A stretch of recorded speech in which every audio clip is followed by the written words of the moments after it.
I'm gonna hit go live. I'm gonna hit go live. Nobody drop any F-bombs. Loth is still not with us. Pour one out for your boy. He's still drowning. Pepperoni. Rest in koalas. No, you don't rest in the drop bears. I'm gonna tweet this as soon as I remember what button it is to tweet. Sorry, y'all. Omega's reaching the end of his patience. I'm just sat here with these guys meandering through a couple different topics, and I feel like my brain is melting. Luckily, hey, this is why I... No, don't you say anything, Dallas. I don't know if you realize, but the reason why I didn't say anything while you guys were talking about anime brothers and sisters was I had my headphones off while I set up the stream. It couldn't be any worse than our fucking duel last night. Holy shit. That was just so... Yeah, the second duel we had was just like... Lunalight, my Lunalight deck that I being made sad. hates my guts. Like, it was just... I just kept drawing my back row and not any And Lunalight yet you cards. still beat me on virtue of me also bricking the shit. Yeah. Well, like, every time I would do something complex, you would have a piece of removal, and then every time I would do something complex, you would have a counter, and it just went back and forth until one of us had more bits on board, and it was very bad. Yeah, it was so sad. But, yeah, so I believe, if I interpret the internet correctly... Hi, everybody, by the way. Say hi, chat, so I can make sure that the overlay is working. Hi, chat. I know that I know that we're starting like way early, but you know, like I said, I don't want to wait here for 15 minutes and my brain melts. So today on Fail Portrayal, we will be doing cubics and tindangles later, as you can see. Oh, hi, Aaron, you posted the emotes. Good, thumbs up. Get the shilling in early. But Vesper will be joining us shortly, so we'll probably get kickstarted there. I've already got my list assembled in the order of things. And I have my assets ready to hunt for pictures. And I hope you guys are ready to see some shit. I've yet to open the cards of the cubics, so I'm going to be seeing these for my first time. Oh, we're doing cubics first, that's right. Well, I think there's a debate there. I have them both listed, but we can do either. So we can talk about that. I'm not partial. Tindangle is technically smaller. I have technically played Tindangles.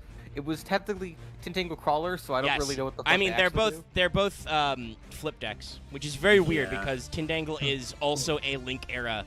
It's a anime deck. Tindangle is also one of those unfortunate things of Tindangle is like the last flip archetype not to get any meaningful support. I mean, they've gotten a couple of cards. They were kind of slow rolled, but yeah, they haven't gotten a lot of legacy support. Most of their cards, which I assume was the actual like core of the anime, was released in a blob. They have a decent number of spell traps, though, that don't mention the Tindangle name. And then they've had a couple of support pieces released over the last couple of years, but not like continuing to boost them. I wanted to bring this up. Okay. I would say aside from Ghost Trick, don't at me, internet. I don't care. They are the least functional flip archetype. To my understanding, for what I've played of them, is that they're one of the only archetypes I've seen that don't have monsters that are normal summonable. They're only like level 5 or higher, to my knowledge, of cards I have seen. No, you're wrong. They actually have several low levels. Okay, well, I'm saying they didn't, when I played, they didn't give us you, but that was a deck that was dumb and bad. Axe, don't. Okay. Internet. Okay. Make no assumptions about archetypes just because Master Duel handed you a piece of shit with like half a deck and half a deck I was trying to partially be, I don't know, something. But well, you're talking shit on Tindangles and you're saying wrong facts on the internet. Yeah, they have several. I think like half their number is actually like 3s and 4s. No, it's a little higher. It's a little higher of the high levels than the low levels. There's a couple. But you also play a lot of the high levels one-ofs, so. It's a weird deck. We'll discuss that when we break in. There's, like I said, there's technically smaller. We could power through those first, but we'll probably wait until Vesper actually scoots in to pick. One thing I did want to bring up was we missed an opportunity to bring up a couple bits of funny Yu-Gi-Oh news the other day. And also another one happened, I think, earlier, today. So you're seeing on screen some ads for the new set deck build pack Tactical Masters, which includes the Valiant thing. Yeah, I know there's some slow ones. They did finally get out Dole. That was like released in a premium pack and held forever. There's a new animation set coming out, though, so we never know. Yeah. That is a thing that Konami has apparently decided they want to do over like the past couple of years, at least in the OCG, is like, hey, y'all remember anime cards that never came out? What if we printed those because they don't matter anymore?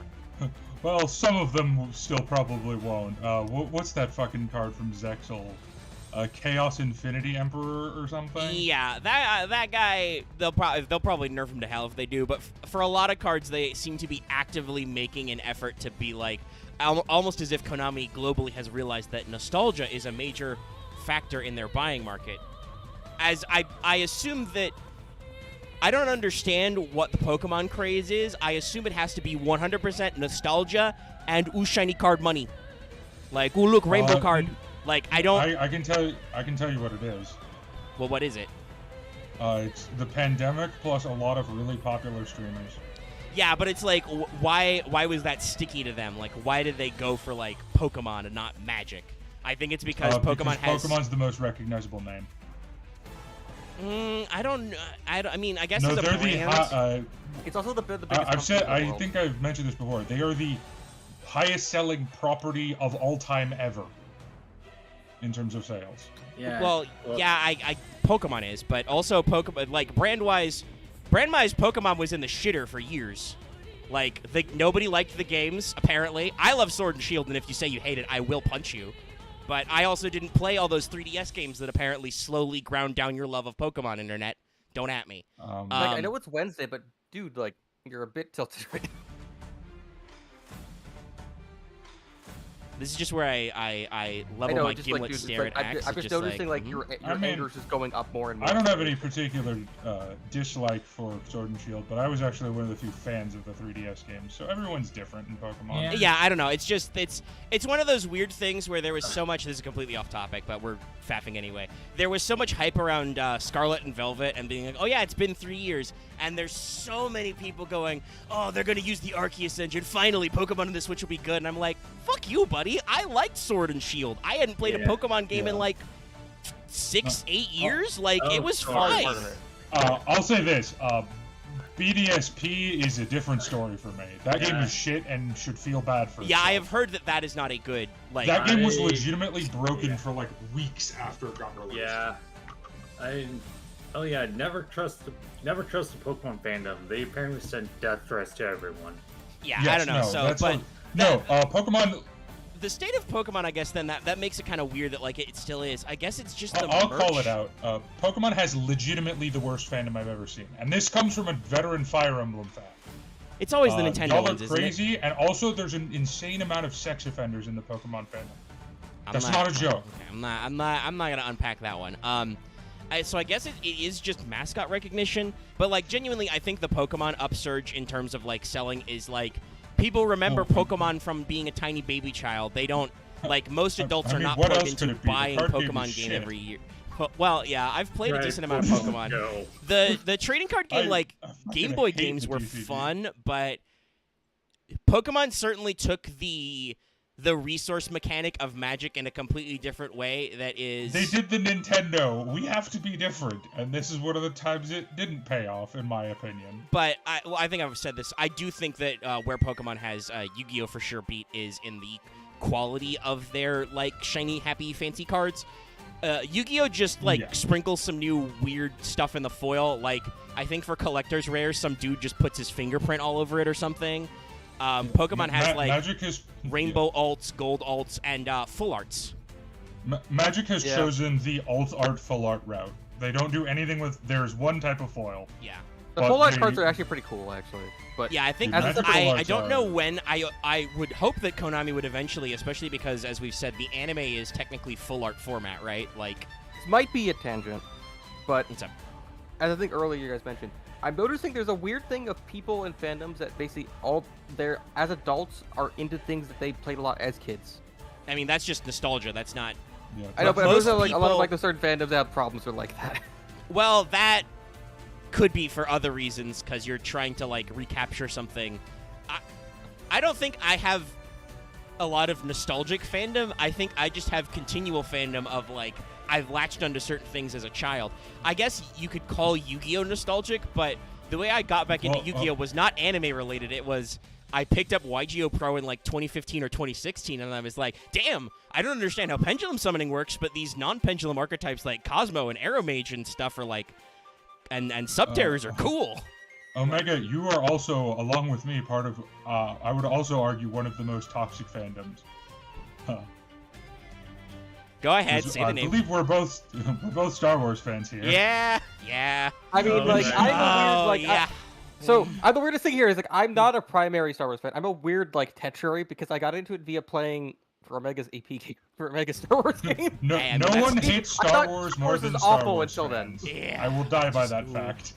I also Star Wars fans.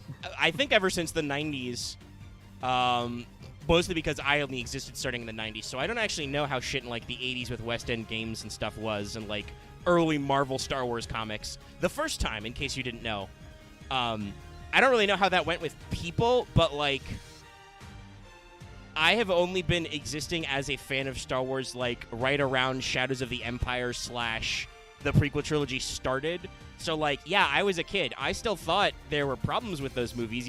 Even as a child, I was like, some of these things don't resonate, George Lucas. Why are these aliens speaking in a Chinese accent? No, seriously, why? Yeah, it's like why is there all this politics about vote of no confidence, George Lucas? I'm 9. Actually, no, I don't think I was even. What was Phantom Menace? Was 99? I would have been like 7. Wasn't it? Oh, it was 9. Yeah, it was 99, right? Yeah, I think I was like 7 or 8. I was 1 or 2. Yeah. Hey, and that makes sense, Axe, because I think that would mean that age-wise, you probably missed a lot of the bubble. How old were you when Force Awakens came out, if you want to say? I was in high school. Yeah, that might be a little... If you aren't already a Star Wars fan, that might be a little late. I don't know. I can't judge Force Awakens. I'll say this. I'll say this.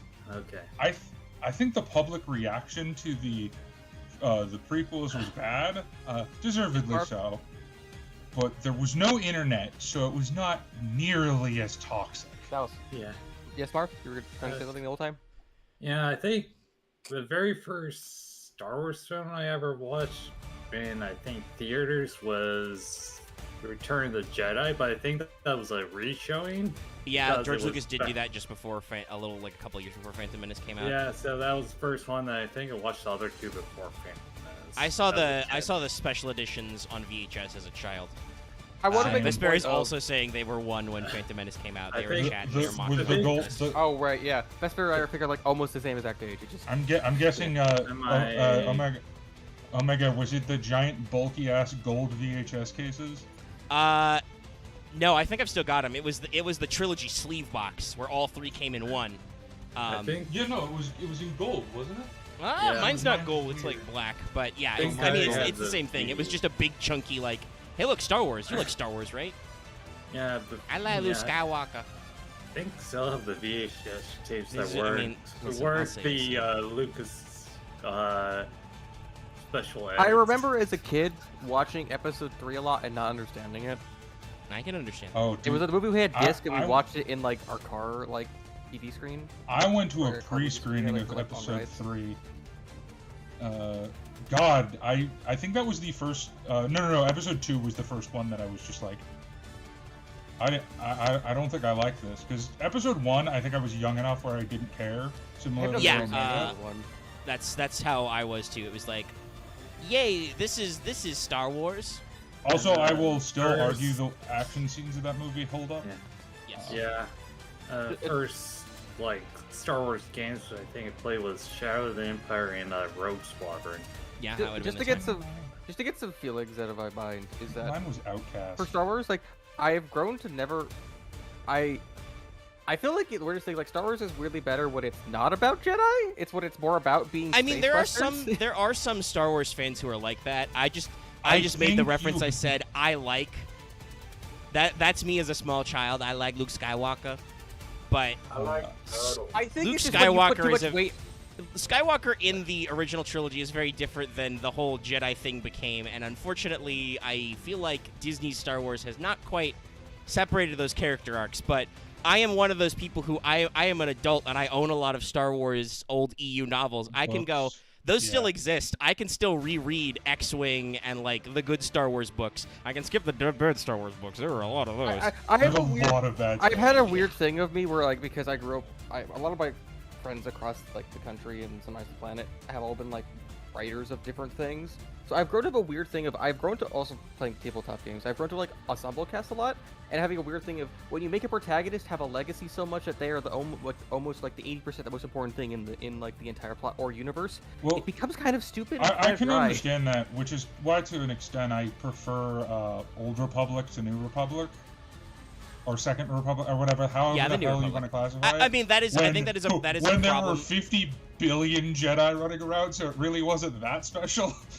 I like that more where it's like about the small things. I mean, Like, I you think being, like you're the one there, big that's thing. it's a slight issue with some of the Star Wars novels, but some of them do better. Where like, there is an issue where a lot of the problems have to be solved by the big three, but also they geodesic out from there. And eventually you get proper second-generation stuff, not just tacking on a couple of extra characters who we forget about. That, I think, honestly, Axe, to put a pin in this, you saying that about ensemble casts, I think that really is the problem with the sequel trilogy, right? Like, it tries to be an ensemble cast, and then it just doesn't. It's more, Most of the characters don't matter. Technically, The the problem first is two yes. movies but- really Dallas, tried to please. make Dallas, please. The point of this is like, they do that, but then they also try to make them continuations of all of the previous characters for no reason sometimes. Well, no, I think that Finn don't and really Poe are agree supposed to with stand that. alone, like, but Well, they get I think kind they of succeeded pushed with aside. Finn. And then more stuff happens. But no, Vesperia's here now, and probably wondering why Senet switches on the screen. Yeah, I didn't want to say anything because I wasn't here when this started. Is this a new release or something? I'm Yeah, this assuming? is from Tactical Masters, the upcoming deck build set, which you may vaguely remember having your brain melted by reading Valiants, because they are a column switching archetype that I summons love that. I'm eyes gonna play on the your hell out other of those opponent. because people are gonna be so confused. You ready to play Fire Emblem and shit? Yeah. Yeah, so, but apparently they're bringing back Senet Switch, so one of these is the new card. It's called the Valiant's War, the Land of Beginning. I think if you were curious, this solidifies that Valiants are a collectible miniatures game or Figma game. Gotchas. Yeah. They are gotcha. I mean, So we some of the have- packaging looks like they're like Funko Pops, but you wargame with them, so I don't know. Right. But Oh, It might okay. be. It might be more like Warhammer. Okay, I wonder what Yeah. the third thing will be in there. well, yeah, we don't know anything figures, about the Maze one yet. Third I'm still. person RPG. I'm very interested in the Maze one. I'm expecting like traditional like roguelike dungeon crawler, but anyway. So Going this by new the card, history- Valiant's sorry, I've mispronounced this. Valiant's Va VV. Because Konami. It's a normal spell card. You can only use its first and second effect once per turn. First, add one Valiant's field spell from your deck to your hand, then you can destroy one pendulum monster you control. And if you do, add one Senet Switch from your deck to your hand. So that's I'm right. sorry. They have a normal spell to search Senet Switch because they are all about columns. The second effect is during your main phase, except the turn this is sent to the graveyard. You can banish this card from your graveyard.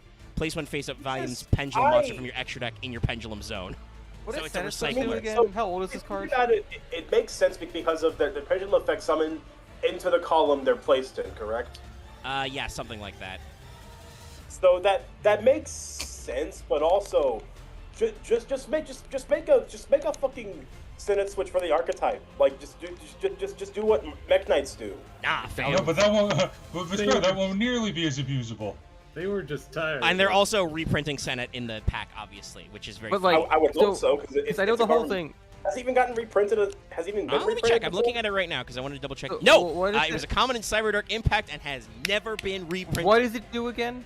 Oh, It in just case lets you you- forgot, it just lets you once flip. per turn during your main phase, you Column. can move a monster to a different monster card zone. It Oh, has to okay. be horizontal. Because how I know Valiants work is that they start in the new versions of the Pendulum Zones, and then they Yeah, move we up, just said and that. then yeah, go, Vesper and mentioned then- that earlier. And Which, but to yeah. be fair, Senet Switch was a almost literally useless card for a long time.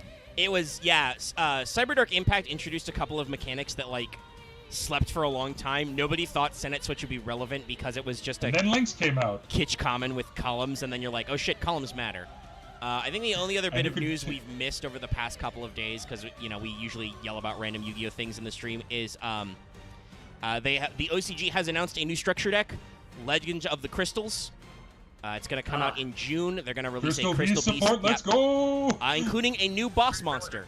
I'll see if I can maybe like another version of Rainbow Dragon, of course. Probably. Ultimate Infinity Rainbow Dragon. And if you're curious, because I spent a lot of time talking about how Konami has to understand nostalgia is their big seller. I predict that the TCG will bring this one over unmolested, because it'll be just like the Egyptian God structure decks they made that they didn't have to, the Sacred Beast decks that they already sold, the Cyber Style deck they already sold. Like, it has nostalgia factor because it's GX, so they're gonna put it in a box and sell it. Is the original Rainbow Dragon a light monster? Yes. Could they just make Chaos Rainbow Dragon? Yeah, I think isn't there already a Dark Rainbow Dragon? Dark Rainbow Dragon. Yes, they do. Rainbow I mean, I Dark guess Rainbow. they could make one that is Chaos and is both light and dark, but I don't think they will. Banish 7 light and dark monsters from grave. Banish up to 7 light and dark monsters, do different things. Yeah, destroy it. It's like Levianair, but worse, way worse. Let's talk about, well, actually, since Vesperi's here, I wanted to get your input as well. Do you think we should start with Cubics or Tindangles? I have both lists pulled up. I'm fine with either, because if we're starting this early, I might be able to do both, but I'm neutral on both. Well, Cubics are on the cover, so let's start with them. Let's get ready to melt some brains, y'all. So, first of all, some backstory. If y'all don't know, Cubics are, these are both anime archetypes, technically. Cubics were introduced in the follow-up movie, Dark Side of Dimensions, where the primary antagonist played them. So these were the Super Giga OP antagonist deck that could beat up Kaiba and stuff. So, yeah, they do things. Didn't he also spend a lot of the time getting his ass kicked? No, he technically beats Kaiba twice. Well, I think technically Kaiba did the whole anime bullshit powers. Well, yeah, Kaiba was completely on the ropes until he goes, I draw. From where? I don't know. The ground. I tribute 3 monsters for Obelisk. By the way, Obelisk is unaffected by your anime bullshit. Die. I think it killed him. And no, actually, wait, he just did the whole, like, No, it broke the Quantum Realm thing. And then Look, Dark Side of Dimensions is decent, but it also has some problems. But, I mean, it's written by Kazuya Takahashi, who very... I mean, he is good, but he is not writing the show to be an interesting card game. He's writing it to be an interesting series. Yeah, with that very weird attack point weird thing. Well, we'll discuss it because we're going to talk about their mechanics. I have done this in, I think, mostly level order, so that we can kind of talk about them as they go up, not our usual alphabetical order, because you have to talk about this guy first. This is Vijam the Cubic Seed. He's a cube. He's not a cube, but he is a seed. Some of the cubics are actually cubed, but most of them are just gross. I mean, most of them are just traits. So this does look like Eldritch. So cubics were a thing made for for Dark Side of Dimensions, the movie. Or yes, they've only appeared in.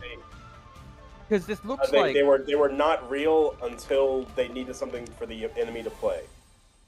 Okay, so this thing's not okay. I have like 2 things to say then, maybe 3 if it comes to it. But so 1, this is not a cube. It's an egg thing with wings. It looks like a weird Kaz version of a Behir Lit. That's kind of cool, I guess. But it does remind me of Relinquished, if it was done, like, I guess 20 years later. Well, I assume Kaz had some input on the design. It has, like, Kaz. It has, like, very much a Kaz demon art style to it. Now, I will say, so we should explain it. The cubic name does involve some, it's translated because of the kanji, but this is one of those, like, once again, talking about Kaz and his old school, like, occult shit. In the OCG, the original Japanese name is Hokai, Direction World, which is supposed to be a reference to the concept in Buddhism, the world of 10 directions, which may be why there's 10 of these guys. Exactly. They could have called them directional beings, too, I guess. But that's really clunky. And the kanji technically used is for cube, and some of them do have cubes. It's weird, but yeah. So this is a, like, heavy into esoteric Buddhism and Hinduism stuff. Vijam's name actually is supposed to be a reference to Vishnu. Oh. But also, he's a weird that's egg not what I cube thought. boy. The creator of the I thought it was Vishahas. Yeah, I'm I not love gonna say this that. cart's design. I mean, Yeah, I he's mean, Yeah, certainly, no, I like the Kubik's design. He's certainly a weird one. Dark purple design, having eyes in the right place to make it as creepy as possible. Yeah, Well, he's got I should say some this. weird asymmetric-y thing. I like the Kubik's design standpoint from an art standpoint. We'll get to the other half of it later. Well, does anybody in the Brain Trust have anything else to say about looking at this egg boy? I don't think so. All right, so let's explain to the people at home how cubics work. You absolutely, if you want to make a cubic deck, you must jam 3 of this man, because he's the only one you can normal summon. Oh no. This is a 1-star Dark Fiend with 0 attack, 0 defense. It cannot be destroyed by battle. At the end of the damage step, if this card battled an opponent's monster, you can place this card face up in your spell and trap zone as a continuous spell card. And if you do, place 1 cubic counter on that opponent's monster. Monsters with a cubic counter cannot attack and also negate their effects. If this card is treated as a continuous spell card by this effect, during your main phase, you can special summon this card from your spell and trap zone. So yeah, this is cubics. They are a hardcore, like, going all the way from control into stun. This guy does not die when attacked, and if attacked, he gives your opponent a counter, which makes them stuck there. They are negated and cannot attack. No, but you just set this guy face down. Oh, okay. So if something attacks it, it stuns it. I thought you had to like suicide into it or something. No, if this card battled an opponent's monster, so even if it is attacked. Yeah.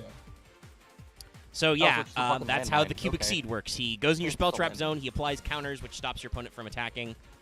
Now the funny thing is that obviously because this guy was designed for the Dark Side of Dimensions movie, he doesn't reference it. But this is peak pendulum times. This is when pendulum decks are starting to get good, and this guy sucks against that. Your opponent just pens 5 dudes. This doesn't do anything. I mean, he lives, but you don't get to place counters because you'll die. You have to like wait till the last guy. Also, your opponent can just blow him up. So, cubics are like, I believe they're like rogue tier because the fact that this is their generic starter is a guy who gives you a counter that your monsters can't attack and their effects are negated. Like, they have potential, but I would say that they made the negate effect, which means they at least know. They how do a far lot of design interesting stuff. It's more just that they have the problem of they have exactly 1 starter and they probably will never get another one. I mean, they have a couple of trap cards which are, if your opponent declares a direct attack, either special summon Vijam from your deck, I think, or possibly your hand. I might double check. And then one of them is negate that attack and then special summon a like level 4 or lower cubic beast or cubic monster directly from your hand, ignoring its summoning conditions. But still, they require you to play cards your opponent can just effect destroy, and then you die. You're dead. Because you don't have The any. problem with cubics is they are a stun archetype that is outdone by other stun archetypes. Oh lordy. Like, as much as I was dunking on Ghost Tricks, I think Ghost Trick is a better stun deck than I've cubics. seen only like 1 first place finish for Cubics in 2017 February. So let's highlight that. Regionals in that Florida. was all because people didn't know how to play against them, which is how most rogue Alright, decks I'm win just gonna- tournaments. I'm gonna- Is that no one knows what the fuck to do against the decks. Yeah. Here, because he's so important, chat. You get to keep. I'm gonna send Vijam to the chat zone, to the face-up chat compression- zone, Decompressed. and now you guys Also, can just sit there. if I remember correctly, the one cubic deck that did good wasn't even a stun variant. Yeah. You can also, I believe, OTK with this if you just Yeah, go it's an per. OTK deck. Because as they have well. a fusion monster who's pretty big. Okay, This that's- is Doc Gonex, the Cubic Beast. By the way, the names are fairly literal Dumb. and very try-hard. That just sounds like you mix the word dark, EX, and Ganesha. Yeah, I assume this is Ganesha, because he does look vaguely elephantine. He's got like an elephant like eyes. Yeah, and, it is Ganesha. Like weird warty nose, I guess. But yeah, he's a weird tentacle elephant boy. This does also like Penguin. Like this does look like a. This looks like a monster out of a fucking dojin. Elephant the elephant. Yeah, Fucking I do weird. kind of. There are some things that I think are neat here that add to its creepiness. Like it's got the center eye, but then it's got exactly 2 glowing orbs right where eyes would go. So like, it's got kind of a double eye thing. Yeah. Well, it has It's like a like you look at the stomach sky, pouch. you see a face, and then you see the actual face, and then your brain melts. Yeah, It has a stomach pouch. yeah, which is the same color as its weird tusk horns. So like, what the fuck? Yeah. Also, it has rocket boosters, I think, because it has Again, 4 it revi- legs. I'm going to look it up to see if there's an anime thing of this. I don't know. Yeah, if he ever actually showed up. Actually, yes. Okay, but yes. So the name though is also I think with some of the names they do with the Hokai, they get to do funny stuff. So in Japanese, this was Hokaiju, Directional World Beast. Daku Ganexu. Yeah, so like they're all that try hard.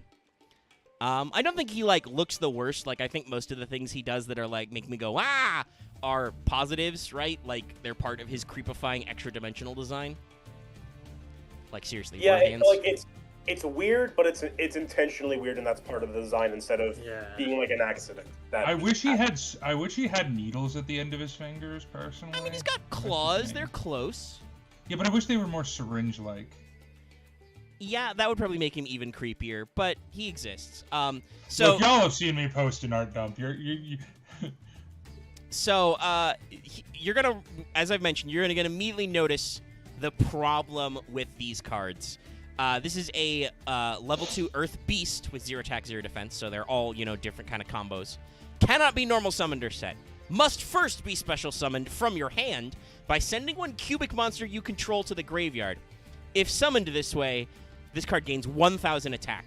When this card destroys a monster by battle, you can target up to 2 V-Jump the cubic seed in your graveyard. Send this card to the graveyard if you do special summon them. Then you can add 1 Blade Garudia, the cubic beast, from your deck to your hand. I'll bring This up, is so anime.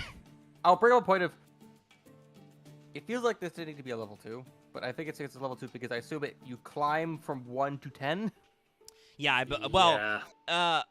think they're 10 is the fusion. Yes, you don't literally climb from 1 to 10. They have a lot in different levels, but yes, they have like some lower level guys, and then they have some big boys. Also, I just feel like they need to have 0 stats because it feels like the battle I effect think is it's part of the only if whole you thing. give your enemy tokens, I guess. Well, yeah, like I assume what they're thinking is that because it's just send a face-up monster, the idea is that you can reduce an opponent's monster stats or make them unable to attack. They do have ways to zero out cards, right? But God, this is just so pathetic, right? Like this is such anime bullshit. Oh yeah. Must first be specialed by sending a cubic monster. Guess what? Only one of them can be normaled. All the rest of them have to be specialed. Well, no, Omega, that's not technically true. There's one other that gets normaled. Is he actually normaled, or is it special summon and attributing? Okay, well, we'll see it later. But you're not, that one I assume is the boss one. You're not going to send it to do this. No, he's just the normal 4 starter. I thought, well, we'll get there. We'll see if Dallas is correct or if I'm wrong later. I have played the deck before, so... I have too, but I don't remember any of them being normal summonable except Vijam. Yeah, the reason for that made bullshit for 0 is because Dimension Summon in the movie. Anyway, it gains 1,000 attack, so it's like tiny baby. And then it has to destroy by battle even though it's tiny baby. And that gives you 2 Vijam seeds if you sack, like, it's a really weird, like, recovery climbing effect that is not good. So, let's pull up the next one. Alright. So we are looking for, and again, the names are fucking...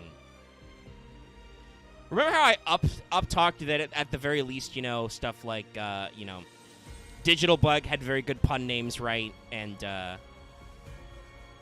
whatchamacallit, most of the names with Vylon, I completely blanked on their name, even though that was only last night. Most of the Vylon ones were like, this is a shape, or this is a dude. These names are just so fucking tryhard. Behold, the green one. It's just hard to decipher what they're going for. Yes, because it's all in English, right? Like, this is Geira Gail, the Cubic King. Hokaite Geira Gairu. So I guess he's a JoJo villain. Wow, that one really went over well. Thanks. Yeah. It's like, You guys should play the. the roundabout meme over how much of a slaughter that was for me. That was funny. Anyway. Yeah, it's It's a lot of it's like not tuning great. forks, a paintbrush, and an hourglass and things. Yes, that certainly are some shapes that are in this thing. What were you It's saying, like Miss an Bear? object game right now. Miss Bear, I think you were saying something. No, I was just. He's just not great. This is not. Oh, there's really not a lot with these guys. No. I mean, I like the design, but that's because I like the whole eye inside of the mouth aesthetic. I mean, yeah, that part is okay. I think that's the only part of this is okay. Like, the rest of him is just, like Axe said, shapes. Like, I get kind of what they're going for with, like, his wings and stuff, but it's not really doing anything. The only part of this that is memorable is he has a weird glowing mouth with the eye in it, but just, like, okay. Yeah. I don't even. Fortunately, I'm pretty sure he's bad. So Getagail is a Wind Fairy level 2. That's a type. Yeah. It's apparently, he is based on Vayu the Wind God. Don't know where the fuck Garagail then came from. Can't be normal summoned or set. Must be first be special summoned by sending to the graveyard. If summoned this way, this gains 800 attack. If this card is so special much. summoned from your hand, you can't... no, actually, no. Mandatory. If this card is special summoned from your hand, inflicts 800 damage to your opponent. Oh no, the burn. Yo, is that a Baki? A Baki. At the end of the damage step, if this card battled, you can target up to 2 of each on the cubic seed in your graveyard. Send this card to the graveyard, and if you do, special summon them. Then you can add 1 Volkandragni, the Cubic King, from your deck to your hand. So I guess the idea is that we have 2 lines, right? We have Cubic Kings and Cubic Beasts. This guy's way worse than, like, I thought, like, what's his face? Garnex was, like, kind of bad. This guy's worse. Because, like, he has another effect about battling, but he has to be on the board to tribute himself to do the thing. Or to send to the graveyard. So, like... I'm pretty sure the deck literally just plays him at 1 to play for names. Yeah, be another body, right? But, like, it's just... It's so weird. Because you have to, like, have the guys... You have to have the... I mean, it's up to 2, so you don't necessarily need to have the V-Jubs in there. But... I get what they're going for. They want to give you ways to recycle the seed because it's so important, but... This guy's stat line is bad. The battle effects make sense because I don't know if you've gone over this. The main point of the cubic deck is attack manipulation. Yes, several of their spell traps. They have a spell card that is basically the main card of the deck. That is double your monster's attack, half your opponent's monster's attack. Yeah, they also have another trap card that is like it's so weird. It's your opponent's if your opponent monster declares an attack, they summon every copy of that monster from their deck, but then they get a cubic counter and are also 0 attack, so they cannot attack. Their effects are negated and they're 0 attack. Like, they have some manipulation effects, but at the same time, it's still just like you need to have the right spell cards then to set them up. Yeah. Otherwise, these guys have a lot of. Well, the first 2 ones have some dead effects. This next boy, who we already heard the name of, I'm just looking at the art between this and the anime. It's different. They actually changed a couple things with that one between the anime's release and this. And honestly, I think this one is probably one of the ones we have the least to say about. Not really. It's just more detailed. They more it's more sent backwards, so hard to tell. Is this a Raid Raptor, guys? This is Blade Garudia, the Cubic Beast. I know it's a I wonder what he's based off of.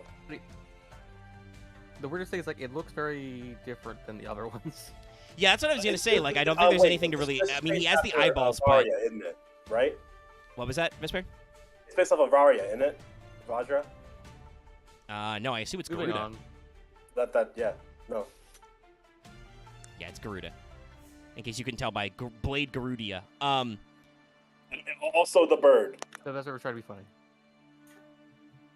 Yeah. But yeah, he is a bird. I mean, his talons are bent really freaky worm ways, and he's got eyeball knees. I guess, I don't know, arms. I think this is my least favorite of them, just because it looks the most normal. Yeah, that's what I was gonna say. I don't think this one goes weird enough. It looks like a weird mecha bird. Like, it has a couple of the. It has just enough of the cubic touches that you can be like, oh yeah, I guess it's a cubic. It's got the weird eyeballs. It's got worm hands. Well, like, Yeah. and I mean, I said it as a joke, but it just looks like it looks like a Raptor left in the oven for too long. Yeah. Yeah, that's true. If you want to know another thing, the anime had you stack the cards you sent to graveyard underneath it. I'm done talking about what the anime did. We approached this man. So this is our first level 3. This is a fire beast, not a winged beast, because no, we have themes, y'all. The cubic beasts must be beasts. With 0 attack, 0 defense, can't be normal summoned, must be specialed by sending 2 cubic monsters you control. So this is the equivalent of a 2 tribute. Which makes sense, because it does gain 2,000 attack when summoned this way, so that's pretty decent, right? And it can make a second attack each battle phase. And then, when this monster destroys a monster by battle, you can target up to 3 Vijam Cubic Seeds in your graveyard, send this card to the graveyard, special summon them, and then add Buster Gundil, the Cubic Behemoth, from your deck to your hand. So you guys see the climbing theme, right? Like, you have to send to grave one of your seeds, probably, to get these guys out. But if you can battle your opponent's monsters, which you may or may not be able to do depending on which spell traps you've gotten so far, you can recycle your seeds and search the next bigger boy and keep climbing. It's awkward, but in like a weird anime boss deck style, it makes a lot of sense, I think. If you follow me. Yeah, it's very anime, and like the biggest problem it has is the fact that the weird thing is the fact that the cards only search specifically other cards instead of the full archetype, so it makes it clunky as hell if you have all of a certain kind. It gives you the very specific combo line. You must follow the combo line, and I presume that means that makes them very easier for you to just go Ash. Well, the thing is, they have 2 different combo lines. Yeah, they have separate lines. Let me. Unfortunately, this is part of the not as good one. Did I grab? Yeah, okay. I did grab the art for. We mentioned this one before. This is the next 3. Volkandragni, the Cubic King. Yeah. This is fire. This is arguably one of the best cubic monsters for the dumbest reasons. So, Yeah, design-wise, I think this one does a better job of what the cubics are going for, right? Like, this one's way more esoteric. I want to make a point that I already forgot the first one's name, but it looks like that if it grew up, because you can kind of see the placement of the eyes and like the limbs grow. Yeah, into different it places. kind of looks like Vijam got swole, yeah. Which, if you know Volkandragni's effect, that makes sense. I like kind of like the blade arms and hands is better, I think, than the worm. Like, that's much more sinister. Yeah. You do not want to get grabbed by this guy. I'm just looking at this guy and it says, "Hello, cousin of Arcane Force 7, the Chariot." This does kind of look like somebody put googly eyes on some Arcana Force, yeah. Though again, that's kind of one of those like aesthetic like call twos, right? Like Arcana Force is another boss deck, arguably. Like it's the main villain's deck. You had to defeat it to do big things. Yeah, and this guy is I think like 15 feet tall. But the difference is Arcana Force has an FTK. Actually, no, 20 feet tall. So Volkandragni is a fire fairy. 3 stars, obviously, 0/0. Can't be normal summoned. You got to special it by sending 2. If you do, it gains 1600 attack. If this card is specialed, inflicts 800 damage. So I assume the idea is to like climb or some shit. Climb the burn damage. And then if this card battled, you can target up to 3, send it to the graveyard. If you do, special summon them, and then add Indora Doomvault. Yes, a real name. Indora. It's bad. They should have just wrote it as Indra, but for some reason, I don't know. Maybe Kaz wanted to write the syllables slightly different in the script. Well, it's probably not a Kaz thing. It's probably just the phonetics of it, and they're like, well, we don't want to name a card like directly after a god, even though we do that seven other times. So we're just gonna go Indora. Yeah. Indora. They like add an extra vowel sound. So this guy searches Doomvault, and it's the same like, nonsense of why super early Yu-Gi-Oh cards, if they had an English name, they had a Japanese name. If they had a Japanese name, they had an English name, or some weird nonsense. Yeah, Upper Deck did some interesting things. Okay, so let's pull up our next guy. Dallas, what did you want to say about what Dragny does that's dumb? I mean, Vulcan Dragny and Endura Doomvault are arguably one of the more effective parts of the cubics because you can do loopy burn shenanigans with them. Ooh. All right, Yay, so loopy burn. It is time for Buster Gundil, the Cubic Behemoth. Hokai Choju Buster Gandiru. Yeah, this one is... First thing I thought about is trying to figure out what monster it corrupted first and foremost. Looks like a weird corrupted chronomaly.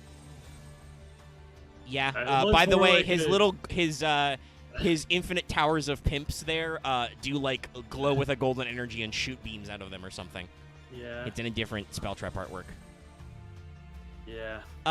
This is an aesthetic I don't quite follow, right? Like this guy looks like what if Junji Ito did Castle of the Sky instead of Hayao Miyazaki?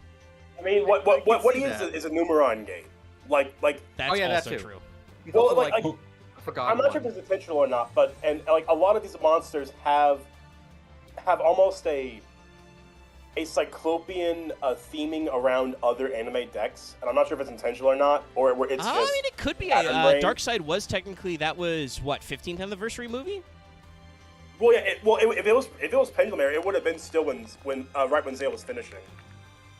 Yeah, I mean, I know it was the anniversary of the original anime was why they, like, Konami wanted to see if Kaz would come back and, like, do a movie. But it was meant to be an anniversary celebration, so I could certainly see, like, them trying to make some of these like designs look a little like other shit you may have seen. And it is all about dark dimensions and stuff. Anyway, this guy, he looks like an evil corn cob. I do not like him. Yeah.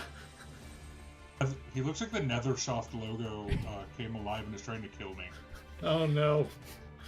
Okay, so this is our first level 4. 3 people.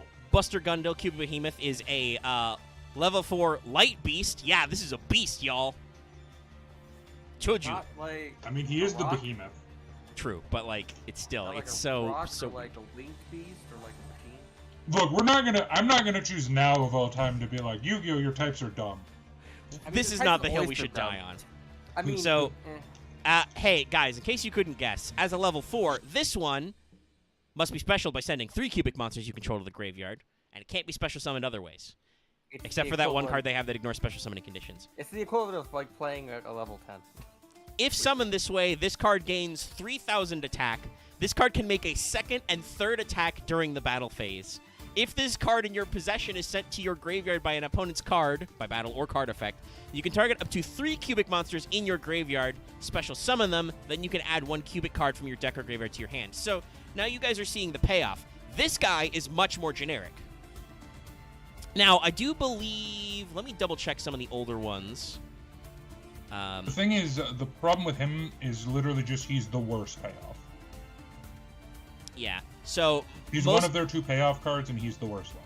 Yeah, but he has a generic searching, if popped, and technically, while this guy says can't be special summoned in other ways, previous cubics have said must first be specialed. So once they're in the graveyard, you can bring them back with Gundil. So he has, like, recovery. He can make 3 attacks. If it's an open board state, like if you've done the cubic play correctly, this is the OTK, right? No, Omega, this isn't the OTK. I mean, it is an OTK, though, Dallas. Math. What's Okay, 3,000 times 3, Dallas? Yes, theoretically, Yes. this on an open board. Not This the is an OTK, but he's still an OTK, Dallas. He may not be No, the I signature understand. OTK of the deck, but like this, you're starting to see what the payoff is supposed to be. I don't really have any problems with the monster himself. It's more just the way that the game wants you to get to this guy is kind of like you have to play a lot of battles or just hard. The thing is, the really funny part about Cubics is the way some of their cards designs makes me think they were in multiple waves of support, but they weren't. No, they were all just dumped at once. Now, admittedly, Konami, at least in the TCG, I have to double check if they did as many times in the OCG, but in the TCG, Konami printed the Dark Side of Dimensions pack like 3 times over 5 years, just in different rarities. Because here's the thing, when we get to the other boss monster, the way you summon him is a lot better. Okay, yes, I forgot about this guy, Duza. Duza is a normal. Yes, Deuce is your other normal summon. Oh, right, that's the card bank one. Yeah. Deuce is also very good because he's an in-archetype foolish. Oh, So yeah. let me find. He also his has card another art. effect that I don't care about, and no one else does.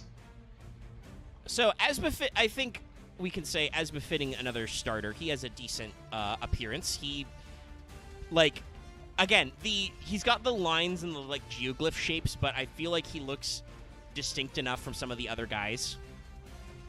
Like, I can see this as your alternate starting point, you know?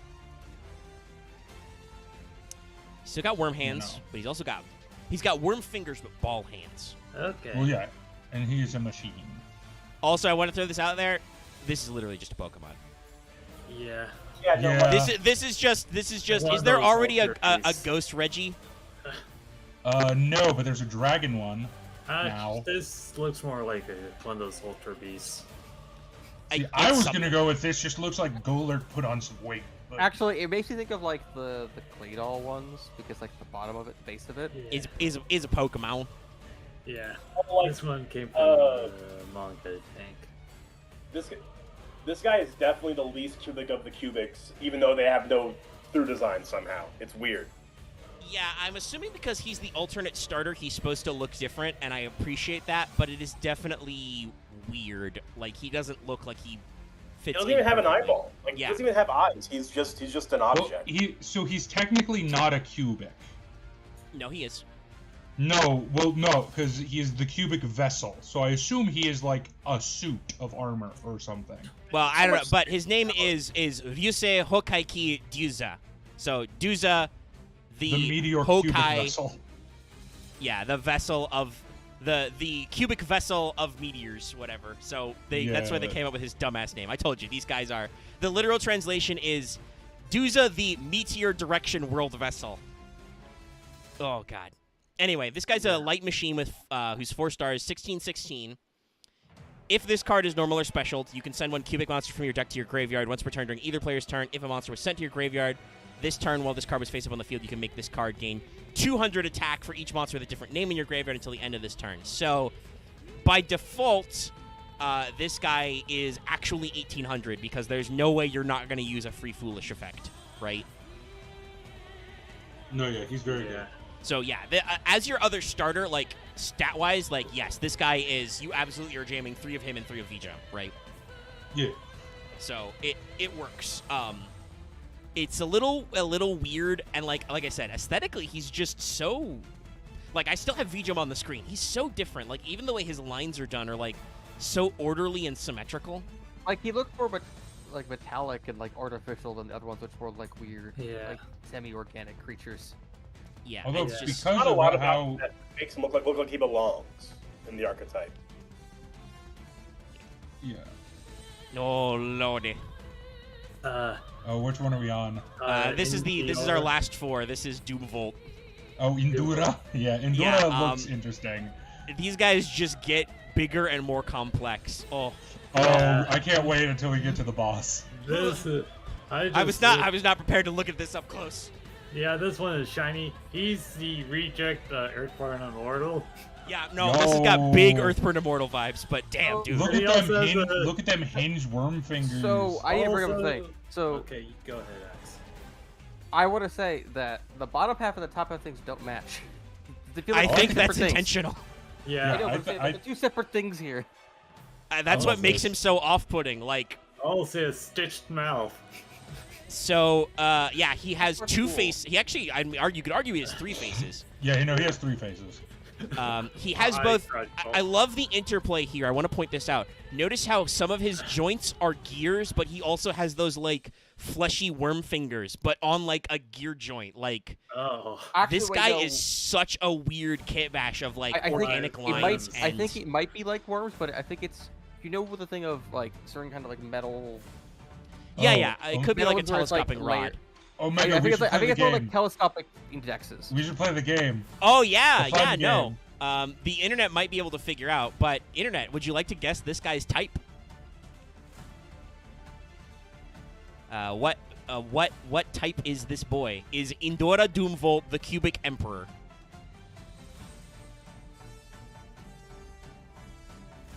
Hokai Chote Indora Desu Borto.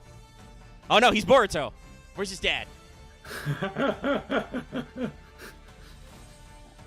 Because, like, this is... God, that mer face in the center just it draws your eye. I love this art. Oh, yeah, no. Like, this is actually... I think this looks... This is a Souls boss I wouldn't want to fuck with, right? I will say that I think it would look better in a Souls engine. But, well, you also could...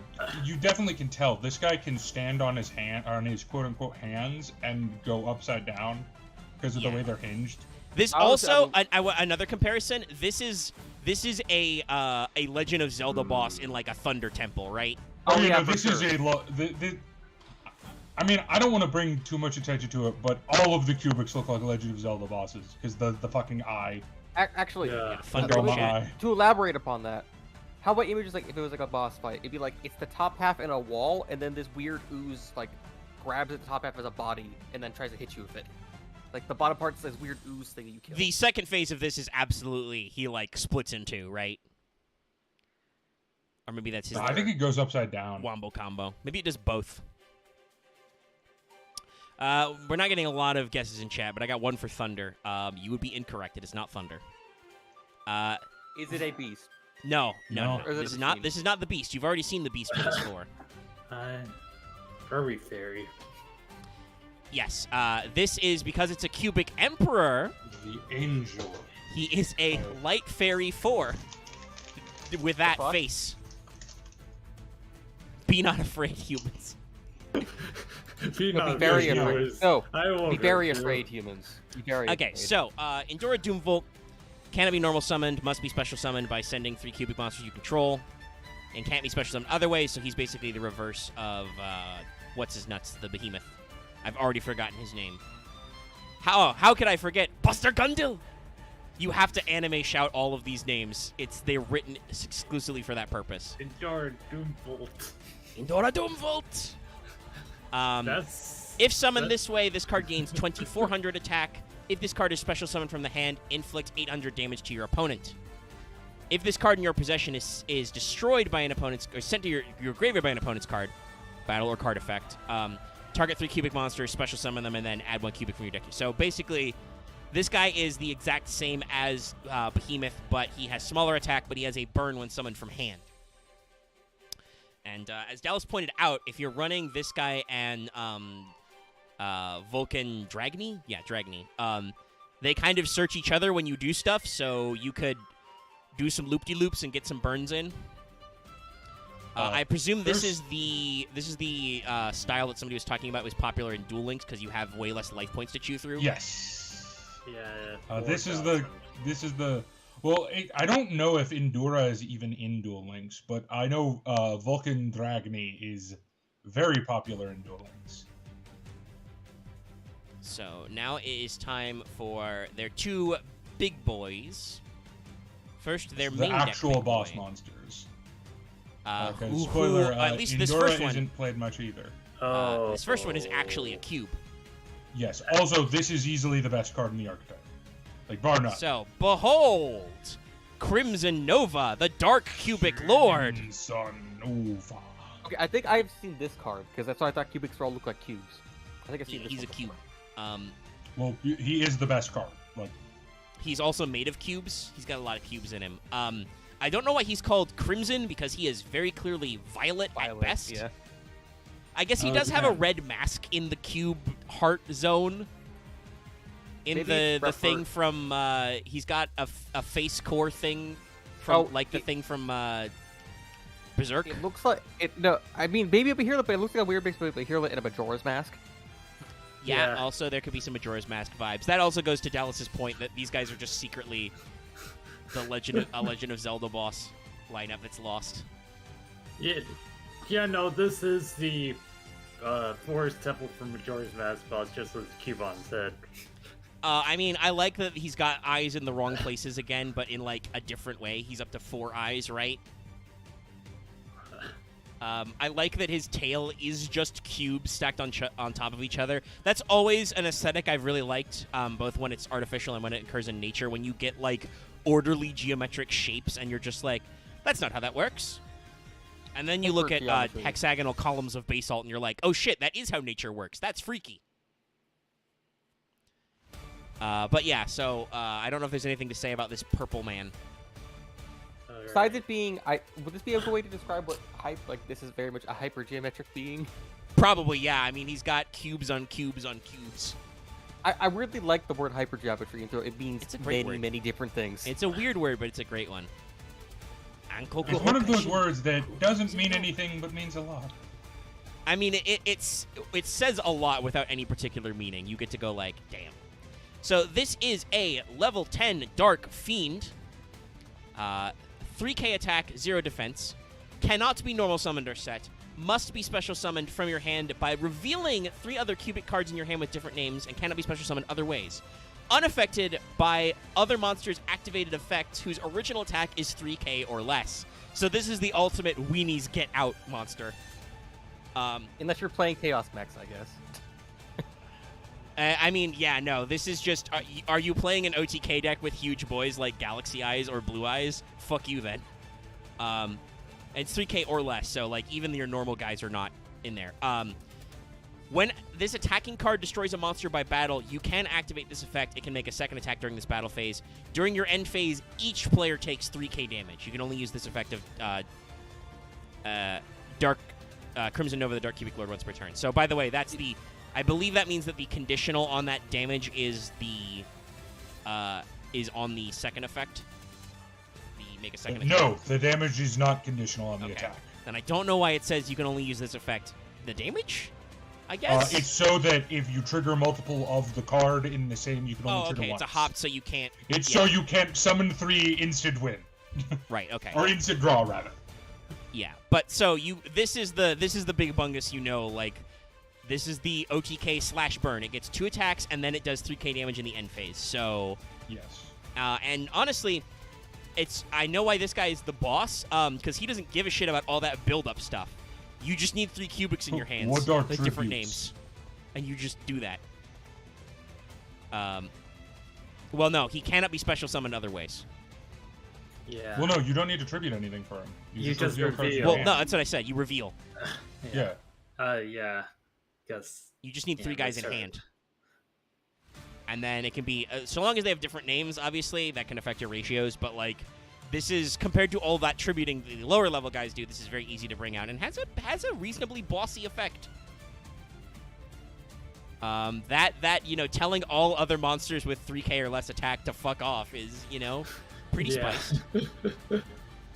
It does nothing against spell and trap effects, but... and then they have one more. One final boy. Their fusion. The biggestest boy. Oh lordy, this guy doesn't even fit in the whole fucking frame. He's so huge. Yeah, he's very big. So this is I need to get the right tab. But this is Crimson Nova Trinity, the Dark Lord. This is their only, to this date, and probably ever. I don't really see Cubics making a resurgence. This is their only fusion monster, so this is their extra deck. You don't want Dark-Sided Dimensions too? I mean, I would, but I'm pretty sure the way the plot thing happens, there's no more Cubics in that. It would have to be in a different era. Kind of. Fusion. So, yeah, this is Crimson Nova Trinity, the biggest boy. I he doesn't even fit in the picture.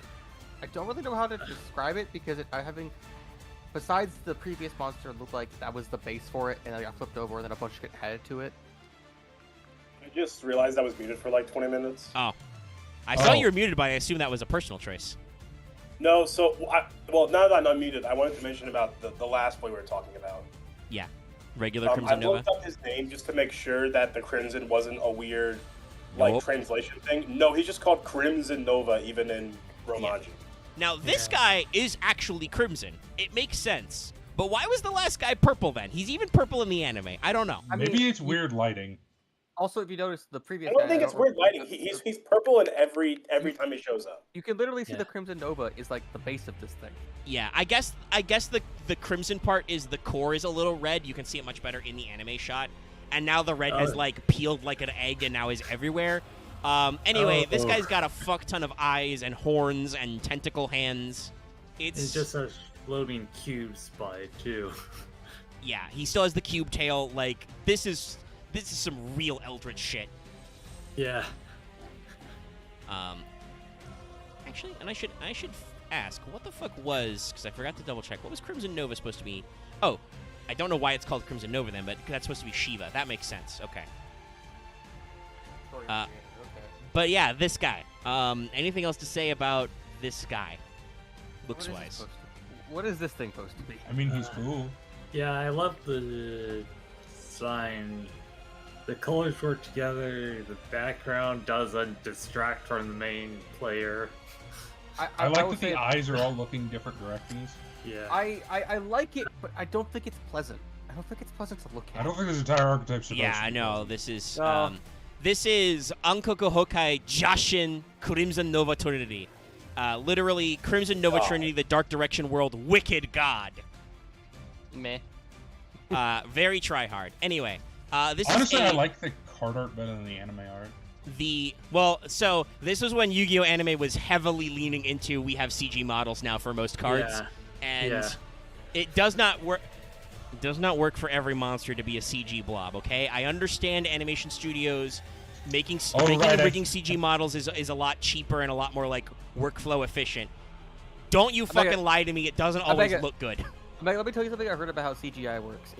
Here it is. Good, fast, cheap. Pick two. Yeah, no. So you can be cheap and you can be fast. It will not necessarily be good, animators.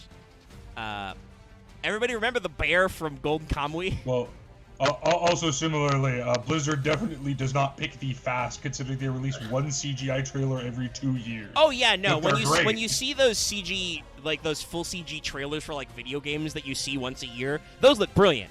Konami's not taking that much time to produce a Yu-Gi-Oh movie. Anyway, I think the one that the CG rig that made me go the most was I think it's like Deep White Dragon or something. Yeah, the Blue Eyes dragons are not always drawn the best in that one either. Deep Eyes is very weird. Anyway, Crimson Nova is a level 10 Dark Fiend fusion monster. It has 4,500 attack and 3k defense. Its materials are 3x Crimson Nova, the Dark Cubic Lord. Must be fusion summoned. That's a lot of Crimson Novas. Yes.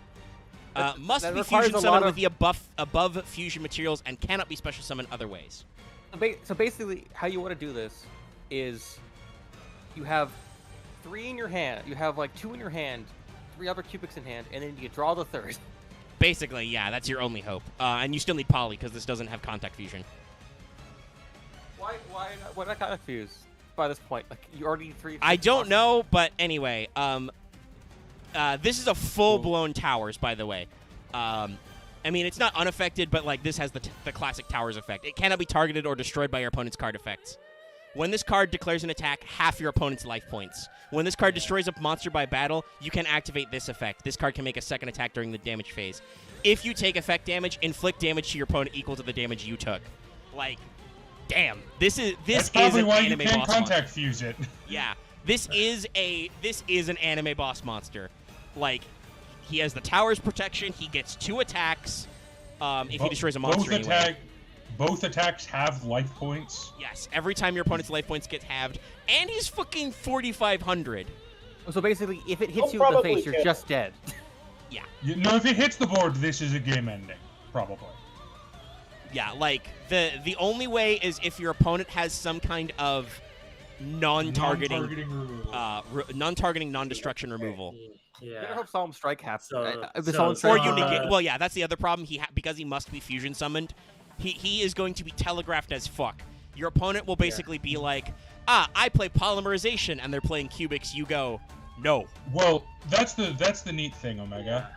So not Cubics have a polymerization trap card. I mean, it's a card that summons. You can still solemn that, but yeah. Can we go through some of the summon traps just like to show the? I mean, we can look at some of them. I don't know if the artwork is really like most of them are just really cubics in esoteric ways. So maybe we should at least look what their effects are, I guess. So let's see. Cubic Ascension. Here, I'll be nice to the chat. I can tell you which ones are important. Cubic Ascension. When opponent's monster declares an attack, you special summon a cubic seed. By the way, all of these. You want to talk about modern Yu-Gi-Oh? All of the text on these spell traps is forever long. Yeah. This basically, Ascension gets you to V-Jumps. Causality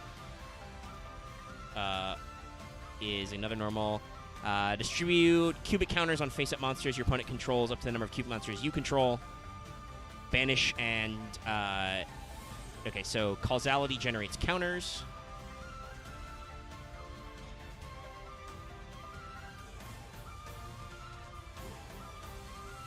The ones that are generally played are Karma, Wave, and Unification of the Cubic Lords. So this is one of their continuous spells, not Karma, but Dharma, which is, this brings up to a point Axe wanted to know about if they take no battle damage. This is a continuous spell that does that. That one's played in Duel Links a lot. Yes. Blanket I effect. didn't hear that. And then, yeah, you were a little quiet there, Whisper. Is it like a blanket effect, or is it You oh, take is no it battle blanket? damage is continuous, yeah. And then it has two other effects you can do once per main phase. You can send a cubic card from your hand to graveyard to draw one, and then if it's in your graveyard, you can banish it to add recycle. And then we'll just yeet those. So the next one would be Karma, and I remember Karma being important. Karma and Wave are the two big ones. So, Karma lets you do some stuff, and then gives you 800. Yeah, current design is nice. Yeah, a lot of these are very esoteric. Mandala was used a lot in the actual movie. Yeah. Spoiler: it's not used in either normal Yu-Gi-Oh or Duel Links because it's not great.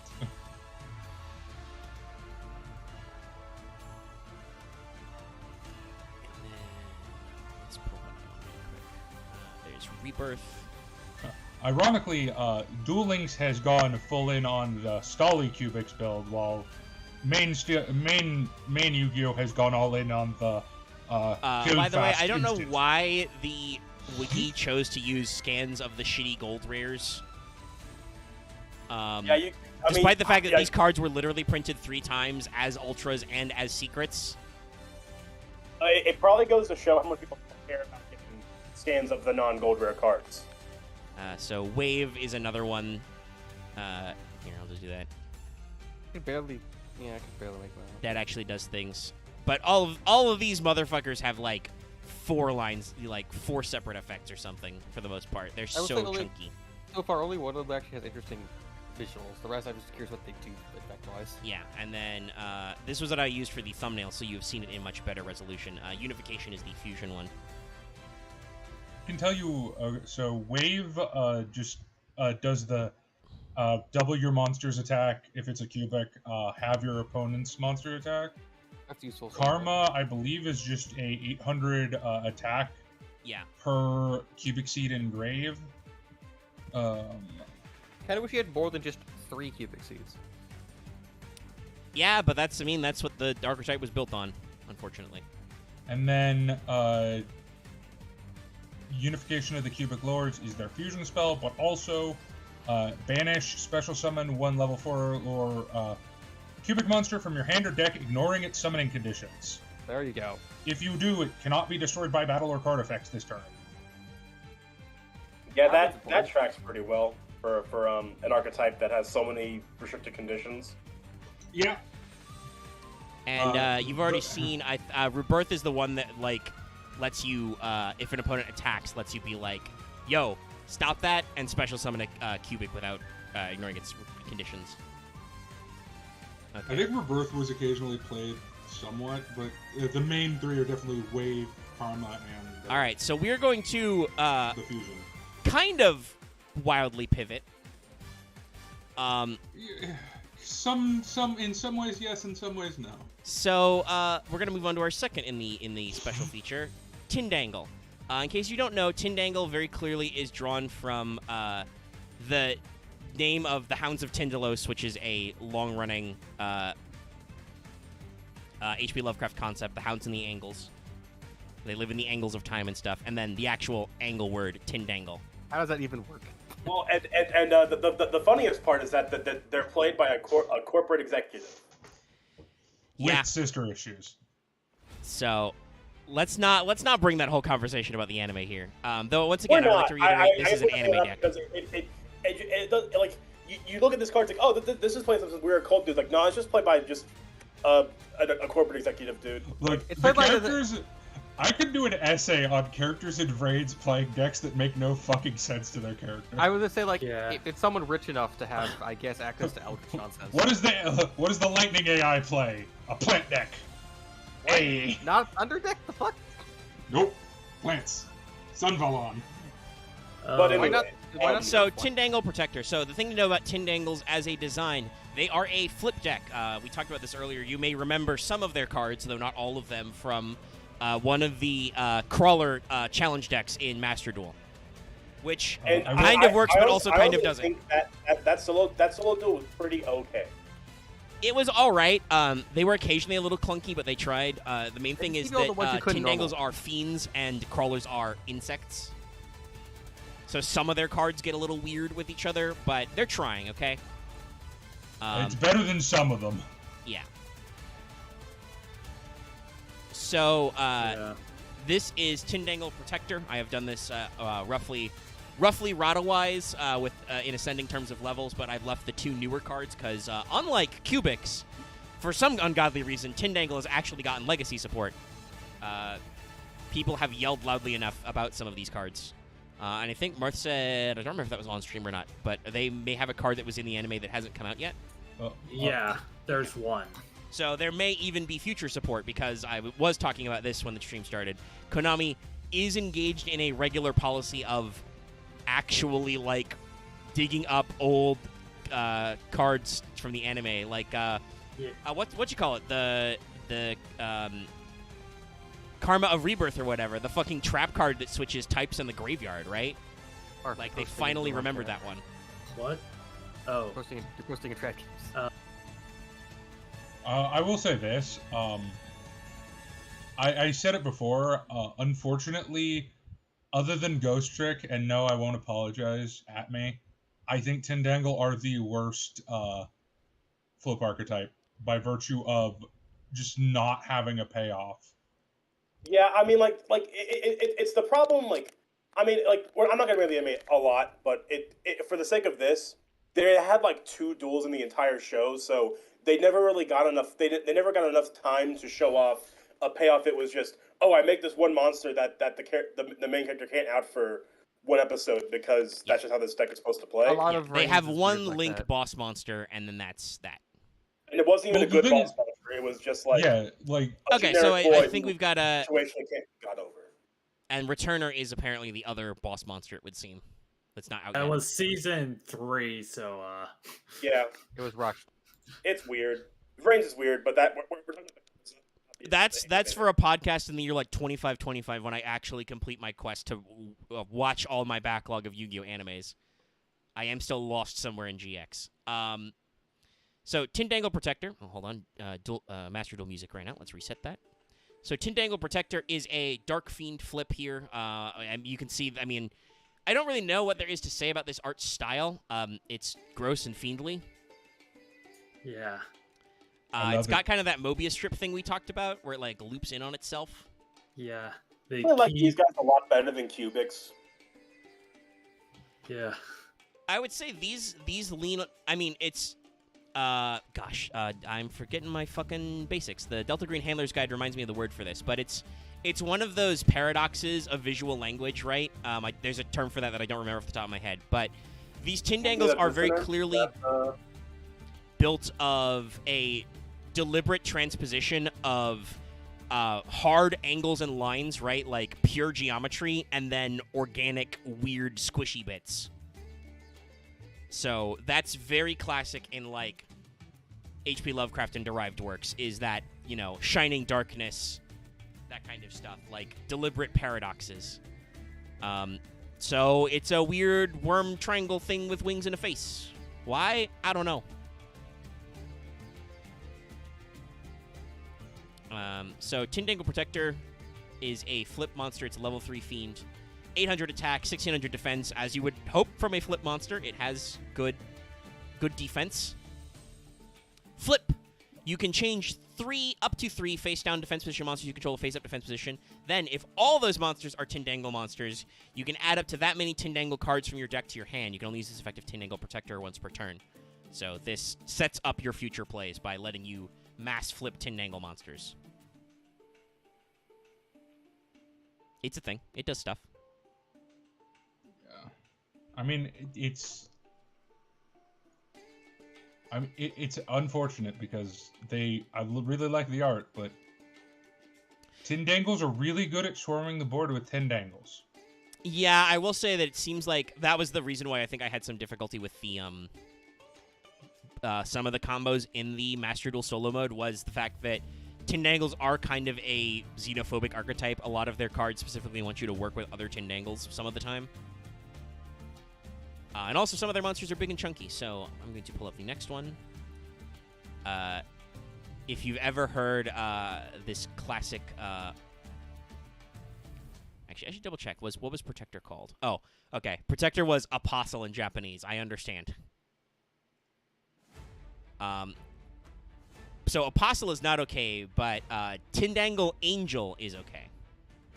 Well, yeah. I mean, the word angel's been used a bunch of times at this point. Where they're like, fuck it. Fuck it. So I assume this is somebody who is making this is probably like thinking of the classic pun of like instead of Rogue Angels of Satan, if you've ever heard the joke, Rogue Angles of Satin. A play on common misspellings. So this is kind of a punny name. Also, it's kind of a weird, gross flesh angel. Hi, how you doing? I can see like rogue angles of Saturn. Well, it's one letter off, buddy. You don't accidentally type Saturn when trying to type Satan, or do you? Anyway, I see the angel. It's got angel statue made of flesh. Part of it, yeah. Yeah, it's got like a spine. It's got wings. It's got a face thing. Yeah, like I wanted to say, I'm a fan of the kind of the hyper realistic human face just attached to this mess of flesh. Yeah. I like the interplay again of like harsh angles and then weird squishy bits. The only thing I will say is I think the perspective is drawn a little weird on its hand. Like there's like a white border around all of its body, so you can very clearly see that hand. And then I think it's supposed to be like clasped hands in prayer, but from this exact angle, it looks like it just has one fist off to the side. I feel like we could have. Yeah, I was going to bring that up too because it definitely looks like like the angle looks like it's supposed to be like in a praying pose. Yeah. But that's what I thought. Yeah. But the outline looks weird, so we probably should have like drawn that one slightly different, maybe canted it a little bit so it like is a little less. But that's the only thing about this that I'm like, that looks a little funny. I mean, this whole thing is like this thing, but.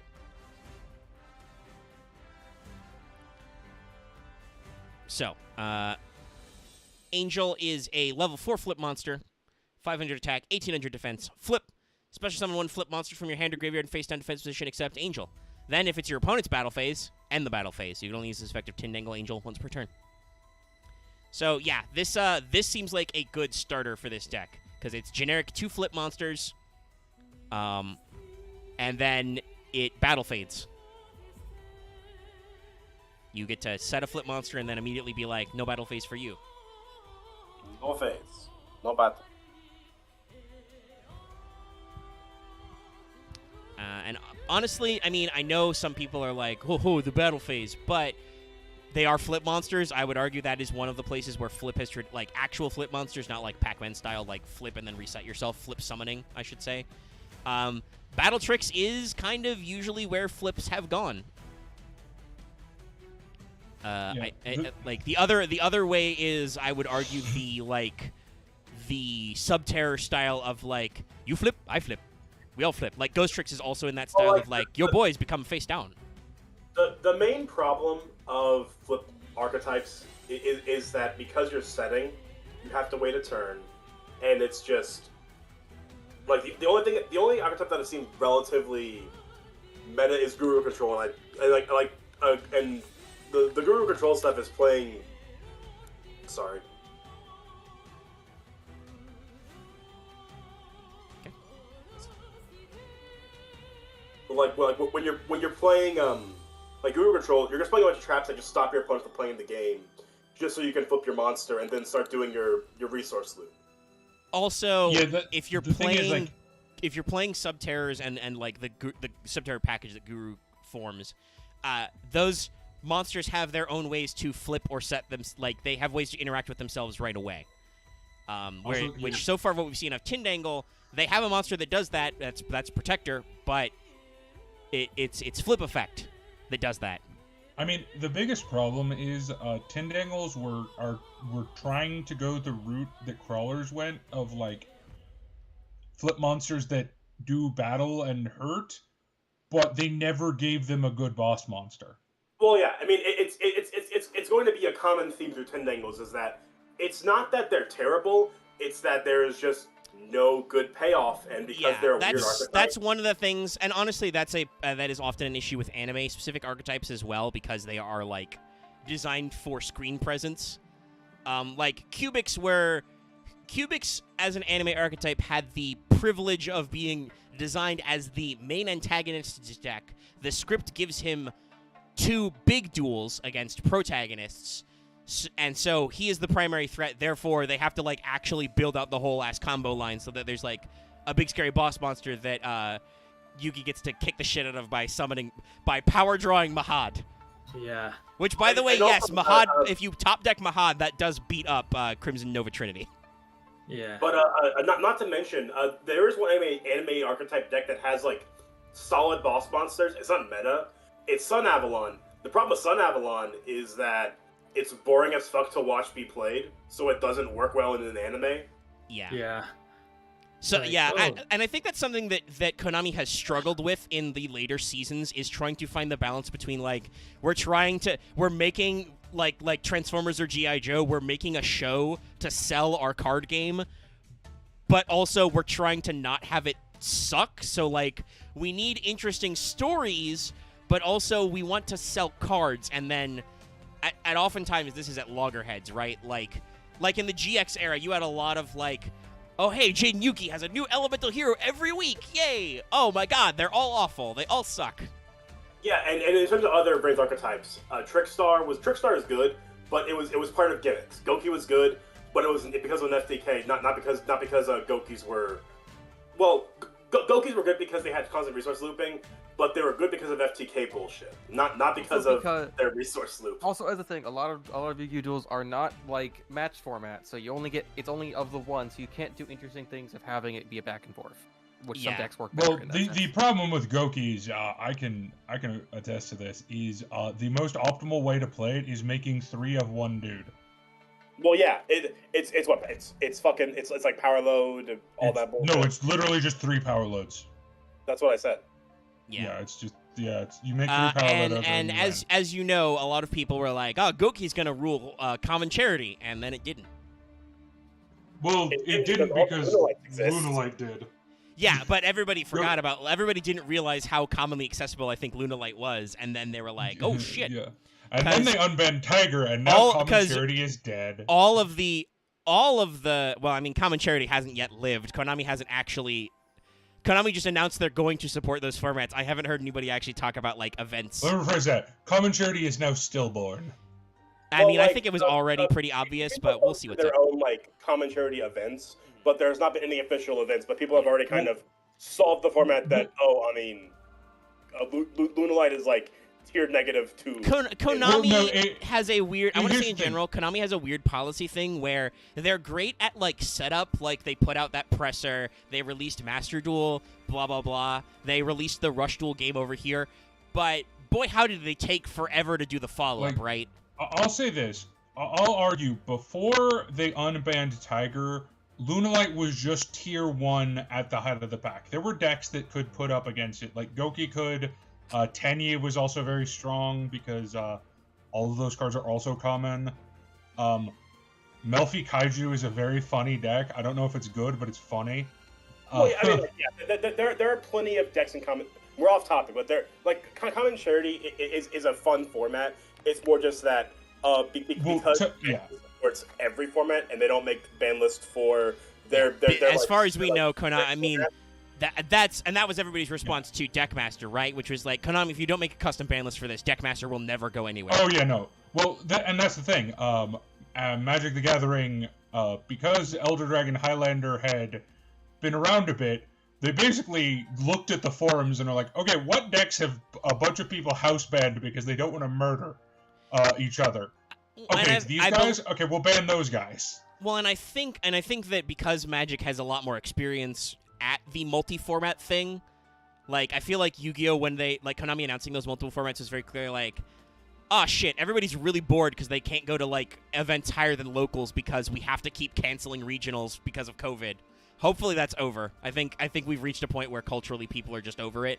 But they were like, shit, we need something new to do. What do we do? Well, let's just copy some popular formats from Magic and make that one anime format everybody asks us about real, and then we'll go home. And it, like, worked. It was pretty hyped for, like, a couple of weeks, and then everybody was like, Deckmaster is dog shit. We don't know anything about the other half of the formats because they're conditional. They're like Rivalry of the Warlords is like, we use structure decks, and one of them was like, you don't play meta decks, I guess, and then Common Charity was solved, basically. No, what happened with Deckmaster is people read Last Warrior from Another Planet.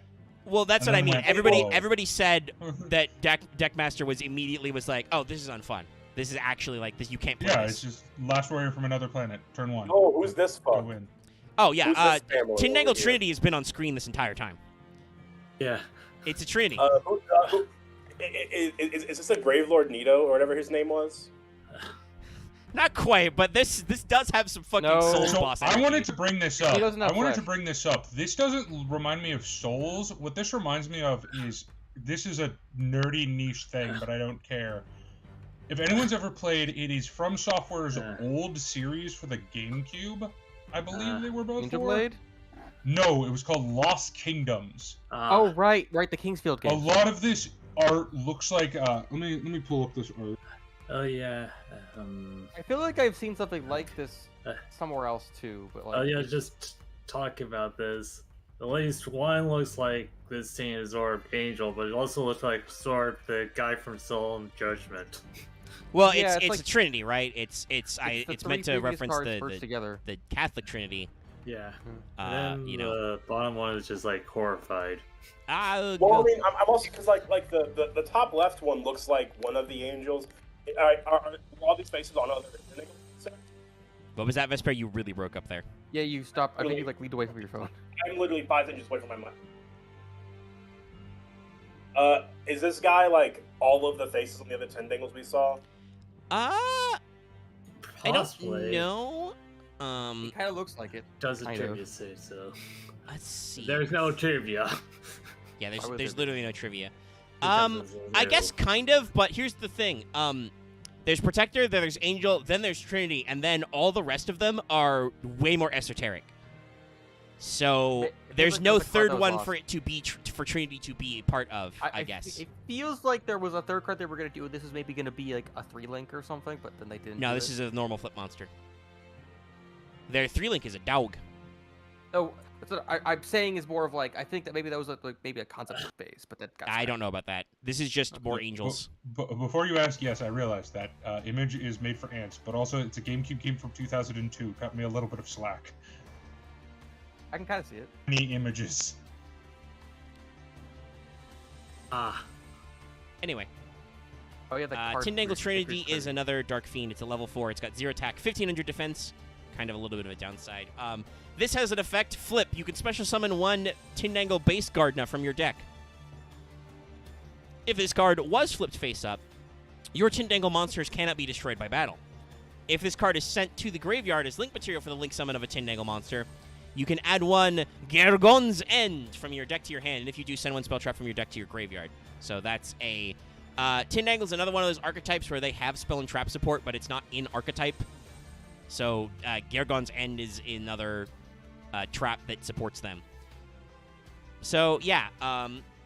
If you're wondering, by the way, Base Gardna is our next one, so we'll see what that's about in a second. But all in all, this one seems okay. It feels like it's trying to do a lot of stuff. Because, like, flip, it specials a guy. If it's flipped, your monsters can't be destroyed by battle. And then if you link, you do a thing. Which is 3 things, so I assume that's the Trinity part. But despite the fact that all of these guys came out like... Oh, no, okay, this was in a second set. This was in Flames of Destruction. But all of these guys came out in like 2 sets as like commons. This definitely feels like, fuck, we don't have enough monsters. We need to do more shit. Yeah. I think it was because the character was doing more, because if I remember correctly, he wasn't a major character, but he didn't appear. He appeared more than once. He got. He was around for a while. It's just he didn't have many duels. He was a major minor character. He had 2 duels, both of which he lost.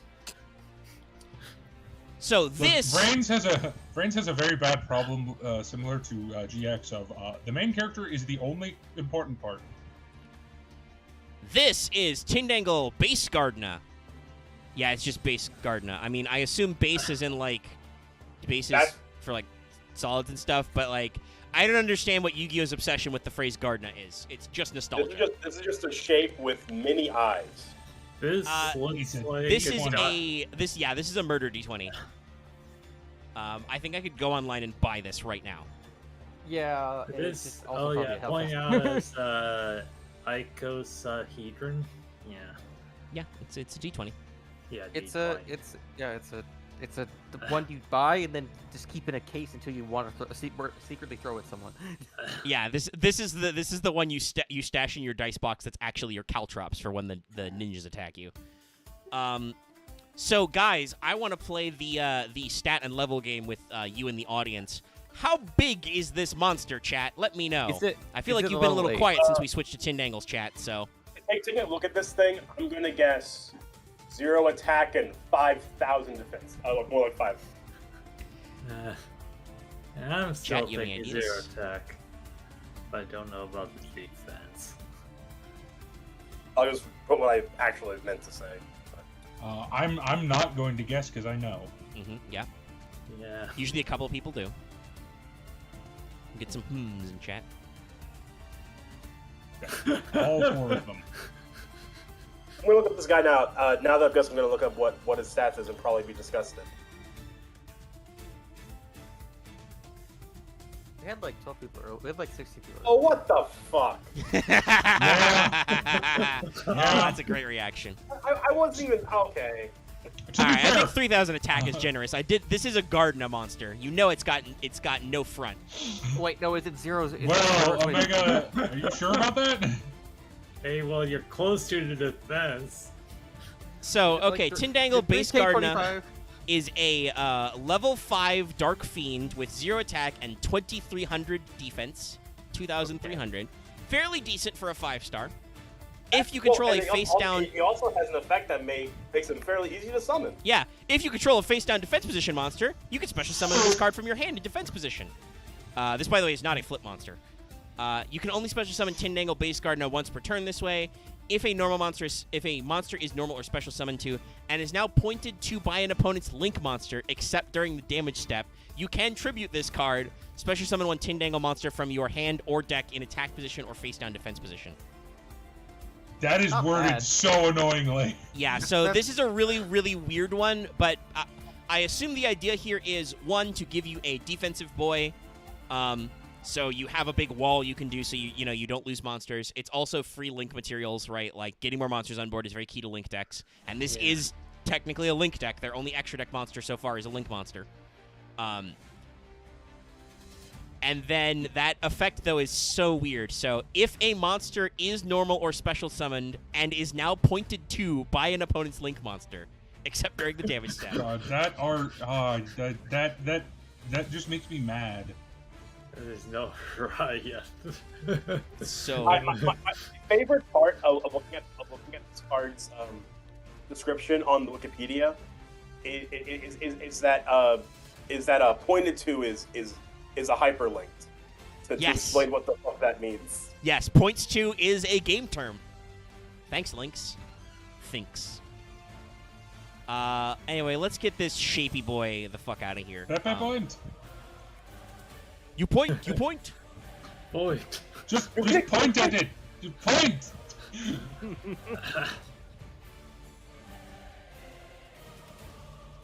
So. Yeah, being a judge for Dueling Book seems like a hellscape job. I would. Well, you could point at things. So, this is probably, I would say, the like, presumably at some point this was the focus of the archetype. This is Tindangle Hound. So, like, and it's got a stat line kind of like an ace monster.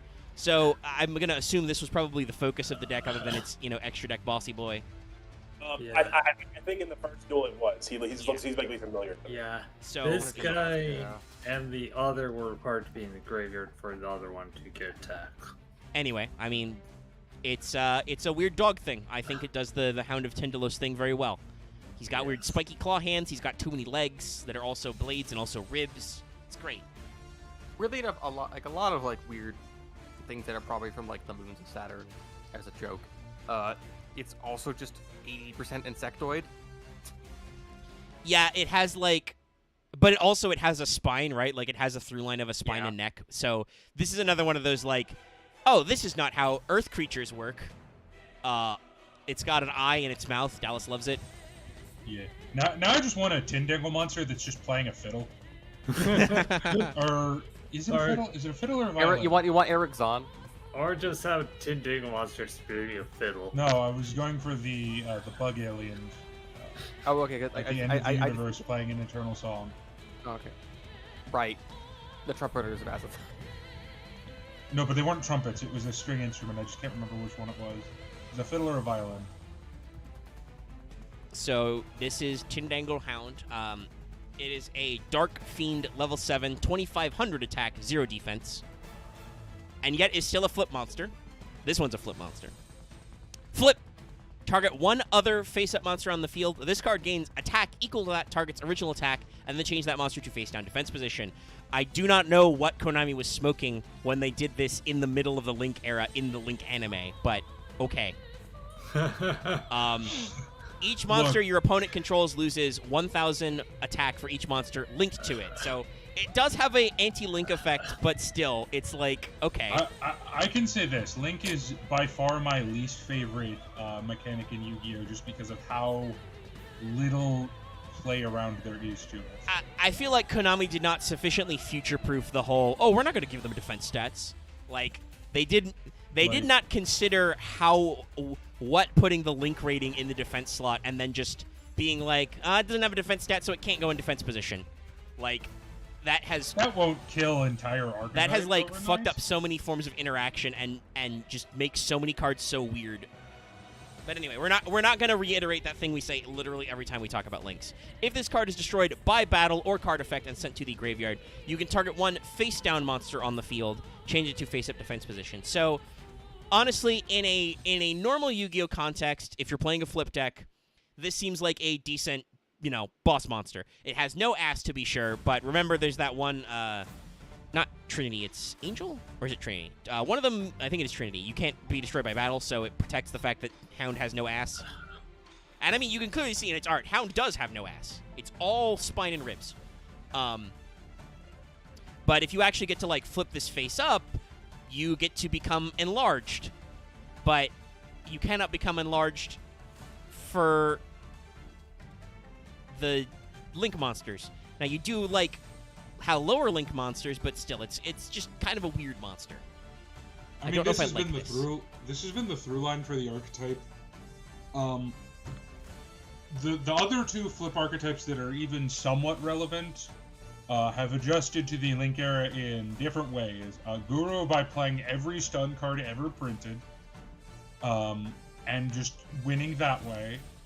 And Crawlers by having a Towers plus boss monster that is decent. So technically, I should have done this one first. This is their level 6, but whatever. I was in a rush to get this done. This is Tindangle Intruder. Ah, the Serpent. I remember this thing. It was a brick when I played it. I can understand that, yeah. So this is. I think this is my least favorite design. I mean, yeah, it's just kind of it's a snaky boy made of triangles. I don't know how he moves, but I guess that's the point. I think I've owned like I think I've owned like the Rubik's strip thing that this looks like it's made of. Yeah. He does look a little toyetic, doesn't he? He just floats. That's what he does. The wind-up monster that escaped. He's from the island of misfit wind-ups. I want a really dark reboot of wind-ups that just a bunch of like half-broken, decayed toys that are just You want Frightfur wind-ups? Yes, I want wind-ups reboot to basically just be like, no, not Frightfur, because Frightfur aren't actually like broken. They're just murder toys. Yeah, like I want them to be like broken and zombie toys. They're just because Frightfurs are just abomination toys so slapped together. wind downs. Frightfurs are toys made by their duelist, who is a serial killer, basically. Yeah. Sorry, I yawned in there. I was gonna say, honestly, like quote unquote zombie toys sounds like a really fun aesthetic for an archetype that they haven't done yet, and they should. But I just think that'd be a funny way to redo an archetype. It's just like, oh yeah, you forgot about these cards, so they literally started decaying. Or wind up upside down. That would keep it with the same framing. Anyway, I'm not gonna bother doing Konami's job for them. I'm not Rada. I don't make up things that become true. I don't think there's a lot to say about Intruder's art. But do you want to become Rada? I basically wrote Lost Belt 3 like 5 years before it got made. I will wear that proudly. Okay. Tindangle Intruder is a level 6 flip fiend with 2,200 attack and 0 defense. Flip. Add 1 Tindangle card from your deck to your hand. Seems pretty important. If only this card had defense. When this card is normal summoned, not flip summoned, normal summoned, you can send 1 Tindangle from your deck to the graveyard. If a monster's is special summoned to your field in face-down defense position while this card is in your graveyard, special summon this card in face-down defense position. Parentheses. This is not optional. Well, that's you don't hear that phrase in Yu-Gi-Oh a lot. I like that. Wait, like clip that text. This is I don't not think it's optional. good, but that's funny. Wait, what is this effect again? If a monster is a special summon to your field in face-down defense position while this is in your graveyard, special summon this card in face-down defense position. This is not optional. Yeah, I don't think this card is good, but that text You can only funny. use each effective Tindangle Intruder once per turn. So, honestly, I understand Axe mentioned earlier it was a brick. Yeah, this gives me brick vibes. This seems like it seems like it's a good card because it's a searcher, but then it's not, though. Like, its 2 effects are basically... Well, its first 2 effects, I should say, are mutually exclusive. You cannot both flip this monster to search and normal summon to foolish. What I remember this being... This is not the level 8 one, right? No. He seems like a really bad free body. Because he has to be engraved, and it has to be a very specific way of summoning a monster. Yeah. Which I think can only be done by probably Tindangle cards and like... Yeah. Fucking, I mean, so they're a flip effect deck. That makes perfect sense that they will summon monsters to your field in face-down defense position. But yeah, he seems a little awkward. You can even only use each of his effects once per turn. So like, I have a very weird experience with Tangles where I was only drawing like the level 5s, 7s, and 8s. I mean, there's only, well, actually no. I think one of the brand new ones is 5, but like the main 5 is base guard. I was drawing the ones that were more than like non-normal summonable. I only remember drawing only those for a game. No, this card can be normal summoned. You just gotta tribute a guy for him. I keep telling people this. Learn to draw better. It's a skill. Train under a waterfall. I immediately did better next time by only drawing crawler cards, but... As you often do in solo modes, you usually have to pick which half of the deck you're gonna run and pray. Usually it can be either. It's just you gotta get all of one and then do the thing. Yeah, like and starting then sometimes you have fucking digital bug kaiju bullshit. Or you Thanks have so much. Gem Knight Laval, where the Laval is literally dead weight. It doesn't. They don't have any Laval payoff cards. See, Oh, God. Omega, though, did you do the Laval combo? Because that fixes the problem immediately. Oh, yeah, Build no, them all like- of your deck. You mean you do the combo where you throw all the Lavals into the graveyard, never to return? Yes. Yes, Yeah, I did no, do that. actually, that's how you play the Laval Gem Knight deck is where you literally just get rid of every Laval card in your deck, and then you just draw your good cards. That's how you play Yeah, it. no, you pitch, you use, what's that card called? It's like, the one that, the Foolish is 2, but only Laval cards. Novel Conduction Zone. Yeah. You use that, you pitch a Laval card and Handmaiden, and then you pitch Handmaiden, and then you pitch Handmaiden, and then you pitch another Laval card. It's great. Yeah, you just pitch it. Yes, that is what I did do. But anyway, this is their, I believe, arguably to this date, this is still their main boss monster. This is Tindangle Acute Cerberus. Omega, technically incorrect. Their main boss monster seems to be Crawler Deus Ex. Well, I mean, there's that, Dallas, but this is, to this date, this is the actual, like, Tindangle monster that should be the one you end with. Looks like I like this him. looks like the Yeah, I boss like fight this with design. Hound Phase 2. Yeah, I mean, this is, like, Hound obviously was a centerpiece. This is 3 Hounds glued together, kind of. I'm getting fucking Demogorgon vibes from Yeah. the show, not D&D. He's not a monkey. I think. They get the mouth. Yeah. But yeah, Yeah. no, it looks like that fucking thing. When was the first season of Stranger Things? 2015, I think? 15 or 16? Okay, that would be before this. This was 2018. Well, Vrains, I don't know when the actual duel in Vrains was. That could have been like 17. It could be inspired by those vibes. I know that the Japanese have a strong relationship with certain mythos horrors. But yeah, this is Tindangle Cerberus. You can see he's got 3 mouth heads. One of them opens up in triplicate, so you know they're all creepy and weird. God damn it, Yu-Gi-Oh! Pro. Go home, you're drunk. And they have, the cute triangles in them. Sorry, I have to share this. I was looking up Tindangle decks. Someone decided, because they chose violence this day, upon my mind. Violence. They made Tindangle Deskbot Mathmech Histlander. What? Sorry? Does it do? I don't understand. Like, wait, what? How does that work? Like I said, I don't understand. And it looks like it's... I just took a point of sand from that. The fuck? I roll sand, I fail. I take 1 due to helplessness. It's just like, why? Like, that doesn't even work. You're like, would that be against the unnatural? Well, no, this is like take sand damage versus overwhelming Darwinism not working. Yeah. I'm gonna Okay, combine a machine archetype, a Cyberse archetype, and a so- fiend archetype. So what does a cute Cerberus do? Yeah, Omega, what's the card do so we move on? Okay, so this is a... actually, it's not the first time we've talked about a Link monster. We don't talk about them a lot, usually. So this is a Dark Fiend Link 3. Guess what its Link arrows are, guys? A triangle. Duh. Yo. Ooh. It has 0 attack by default. Its materials are just 3 Tindangle monsters. So it is in archetype. I'm weirdly tired from the sand damage. Gains 3,000 attack if you have 3 or more Tindangle monsters with different names in your graveyard, including Tindangle Base Gardna. So, I mean, it makes sense. Base Gardna is a free special if you have a defense monster, so, like, I think it makes sense that it would do that. Yeah. So, ideally, you use 3 different Tindangles with Link materials to put them in your graveyard, and it has 3k attack. It also gains 500 attack for each Tindangle monster it points to.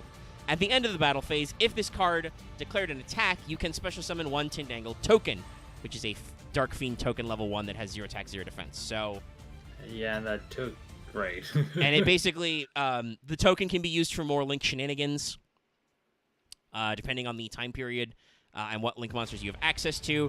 I would say I don't think this is a bad in-archetype Link monster, like, as the equivalent of, like, a fusion boss monster, or an Xyz or a Synchro, right? Like, as your archetype's boss, this works.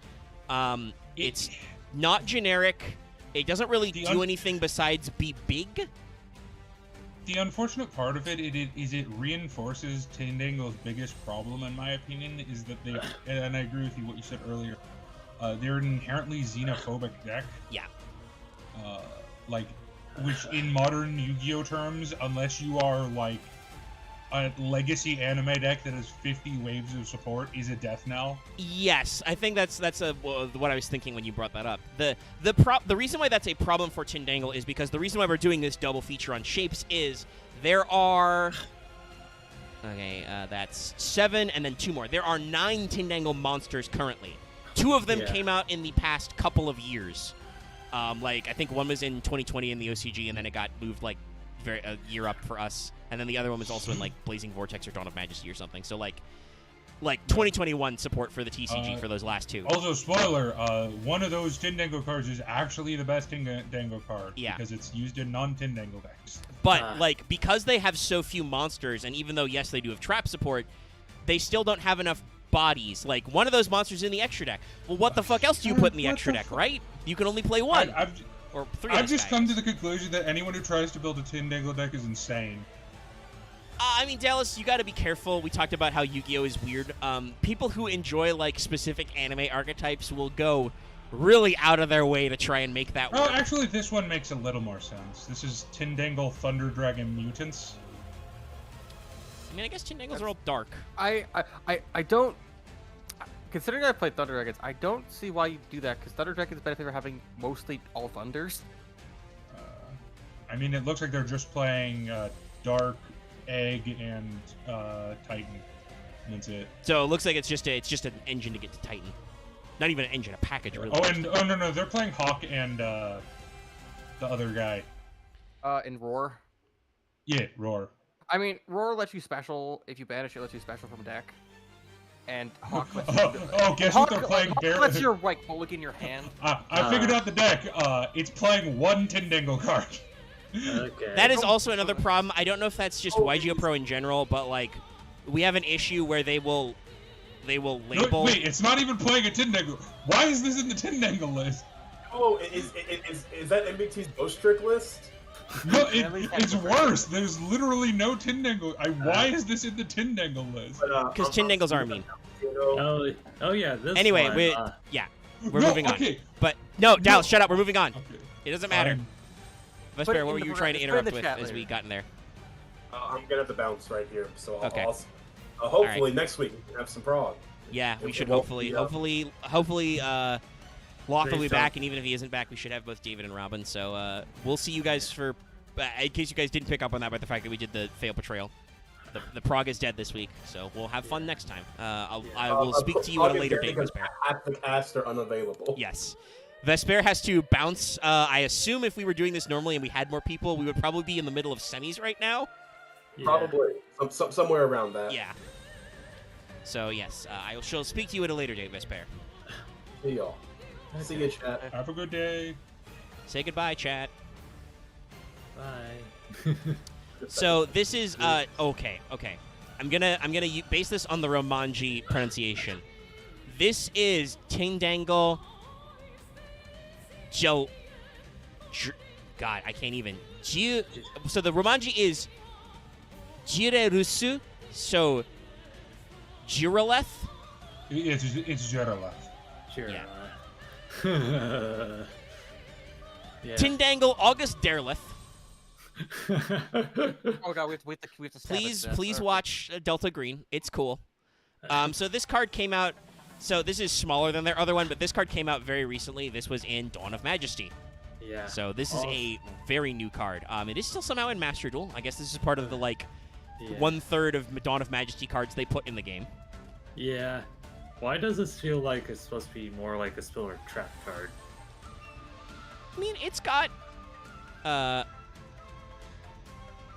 Tindangle Hound inside it. It's like a container for him. It's not. Yeah. I mean, it is a kind of a shining trapezoidon. I can't ever say that word without looking at it. It's more of a pyramid. The name does come from a Clark Ashton Smith story, actually. No, I thought it was a Lawrence Cornford story. Yeah. Stone of Jorah object. No, it's mentioned in the Book of Ibon. Alcahest, penned by. Oh, okay, so. And in the Book of Evil. No, the Book of Ibon is also used by a lot of different guys. So. Yeah. That was okay. Well, no, it's written by Lawrence J. Kornfeld. It is also in the Hyborian cycle. Hyperborea? Okay. So it's in both. Yeah. Anyway, the wheelchairs were a lot like that. So you can see Hound inside it. Otherwise, it is a shiny space triangle. It's a negative space wedgie. I guess that's, like, it's on point. It's got a lot of triangles. And they got lazy. They didn't have to draw a new monster. They just drew Hound in a new look, I guess. I'm just, pyramidal. Oh god, I forgot what set this card came out in. Yeah, it was Dawn of Majesty. That's why you don't remember it. It was a super Indama, actually. Well, no, I did know that it was in recent. I just thought... Oh, right. No, Tindangles did that weird thing where their new supporter are both in 2 different sets because reasons. Well, so the other one we're going to talk about, Dole, was in a premium pack. So that was in like a... Japan does the premium packs. I think they've switched to the Animation Chronicles over the past couple of years. But basically, the premium pack is like, hey, we do a special pack with special cards. Woo! And then the TCG goes... Fuck you, we're not doing like a 40-card set of random foils. We'll put those in something else. And then for some reason, for some of these cards, they put them out soon, and for others, they sit on them for like literally a year. Dole was one of them. Anyway, we're not going to bog down into any further trivia. I fucked it up. Gelreth. This is another Dark Level 3 Fiend monster, 0 attack, 1800 defense. This triangle fucker is bigger than Trinity. Flip. You can take one flip monster from your deck, except Gelreth, and add it to your hand or send it to the graveyard. Very good effect. If this card is in your hand, you can discard one other card, send one Tindangle card from your deck to the graveyard, except Gelreth. If you do, special summon this card in face-down defense position. You can only use each effect of Gelreth once per turn. Hey, guess what that in-hand effect does? Makes Intruder. Yeah. Yeah, no, this card is great in other decks. Yeah, so, like, the main thing, I think, is that it is a generic searcher. Its special summon effect can only be done with Tindangles, but I feel like they're getting closer to, like, make it work, right? It certainly has utility. Hey, that card says Search Guru. Yeah. And it's Search or Foolish, right? It's a Tutor or a Foolish, which is really good. Yeah. You get to pick. I don't know exactly what Foolishes would take around flip effects, but I'm not that... Shadal. Duh. Yeah, Shadal, yes. No, Shadal are also... That's another thing we forgot when talking about flip decks. Shadal are technically an Oops All flip deck, but Shadal did the power move where they do 2 things. You can use them as flip monsters, or they have effects when they're sent to the graveyard. So it doesn't matter what the fuck you do with a Shadal, it does something, right? Yeah. Which is honestly... I know that most Tindangles do have secondary effects, but their secondary effects are usually related to them being on the board, as opposed to Shadal, which is like anywhere other than the board, they do a thing. Yeah, so we are not gonna... Oh, no, okay. Oh, right, because he came out in a premium pack. This guy is also in Master Duel. Yeah. Thank you, OCG. I mentioned his name already. This is Tindangle Dole, with a DH, named after Jarlath is like one of... Oh, talk about Jarlath? Go ahead. Yeah, just to say, Jarlath is like one of the 5 Dawn of Majesty cards actually in Master Duel. Yes. Also, this thing looks like an actual doll, just made of shapes. Yeah, it is. You brought up the Rubik's Snake thing earlier. This also has those vibes.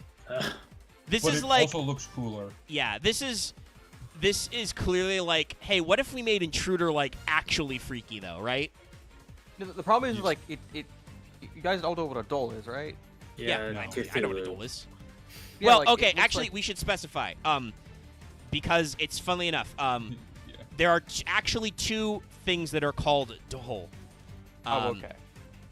The Cthulhu Mythos Dole is a giant worm thing, which is not a Chthonian. A Chthonian. it is also another different worm thing that has like a weird worm god. But also, there's a animal which is straight up called a dole. I was like, you mean the fox thing?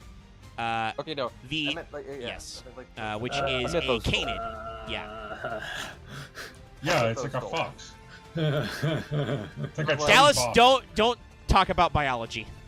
It looks like a fox. I mean, it's a canid. Yeah, but that's not the one we're talking about. I don't want to get into weird biology names. It's not Okay, whatever. It doesn't. It's not the point. My point was about that. Like, it literally just looks like a dole if they made it in like cubic style. Like, I guess like the Rubik style. No, I will fight Dallas on this because this is our last card. It is a canid, and also so are foxes, but this is a lot closer than that. A dole is much more closely related to the genus Canis, as in dog or wolf. You would not call it a fox. Fair. It's a dog. It's not Canis regalis. It's Canis lupus. I got it. Yes. It very much closer. looks like a dole Call of Cthulhu thing. Yes. I mean, it's a little bit different because it doesn't have the weird tentacle shit. Yeah, like it has one tentacle. They went for more of the triangle tooth mouth thing. Yeah.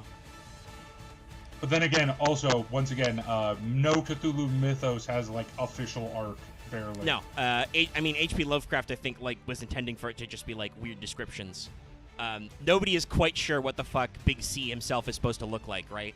Like, I've heard so many people say, like... Other than Squid Face. Yeah, he has tentacles on his face and probably has wings. Other than that, I don't know, he's just huge. Like, some people, some authors are like, he's like a dragon, and I'm like... most of the art you see of him, I'm like... He doesn't look like a dragon. I mean, so much that Godzilla looks like a dragon, sure. Which is not that much. But yeah, so Tindangle Dole, it's made of triangles. It's much more spiky. This is another Dark Flip Fiend. This is a level 5 with 1k. Flip. Send a spell trap from your deck to the graveyard. So he's Foolish Burial Goods on legs. If this card is sent from your hand or deck to the graveyard, you can target one Tindangle monster in your graveyard except Doles. Special summon it in face down defense position. You'll use the preceding effects once per turn. A Tindangle Link monster that uses this card as material can make 3 attacks during the battle phase. There you go. So, Doles is very much the, like, oops, let's fix this archetype. It has the Foolish effect for spell traps, which I assume most of the Tindangle spells probably have in graveyard effects. I'm not going to look up. Yeah. It also, if this card is sent from the hand or deck to the graveyard, and remember, you have several Foolish Burial effects in this archetype, you can target a Tindangle monster in your graveyard, special summon it in defense position. That would also trigger Intruder. That means you can hopefully get more Link materials, and then you can do that. But if you actually get this guy on board as Link material, he means that Acute Cerberus, literally the only target, by the way, there's only one Tindangle Link monster. It's Acute Cerberus. Gets 3 attacks. So, I mean, like we said, that is technically, like, on an open board, that would be an OTK, right? Because Tindangle, if it's summoned properly, Tindangle Acute Cerberus has 3k attack. You could actually attack your opponent with no monsters left. It's so much, like, like, it's hard, it's sad to say that the Cubics are a better deck. Well, like I said, I think the reason why Cubics are a better deck is because they were designed from the outset for a complete story and to be a major antagonist. Like we said, the guy from Varane's only had, like, 2 duels that he both lost. I assume he wasn't supposed to be a major recurring antagonist, at least in a dual sense. Yeah, I think they changed the story, so went away from the major corporation that did terrible things to kids. So Brains has some interesting story beats. It goes from a anti-corporation weird sci-fi story to we're just kids at high school to evil AIs trying to take over the world, but they're also tragic and torture and sad. Brains is interesting. Yeah. It feels like if it stayed with the first bit, it could have progressed to the third part. No, the third bit is the best part, in my opinion. No, I get you. I'm just saying, like, it feels like the second bit was where they probably messed up a bit. I don't know. Some of the first part of Brains is just so hard to watch. No, that's anyway, fair. so I can see if you want to ask me what does the Tindangle need to be the good?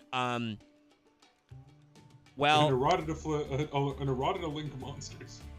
I mean that too. I would also say Field spell and maybe another link. They already have one. Yeah, their field spell. I'll bring it up.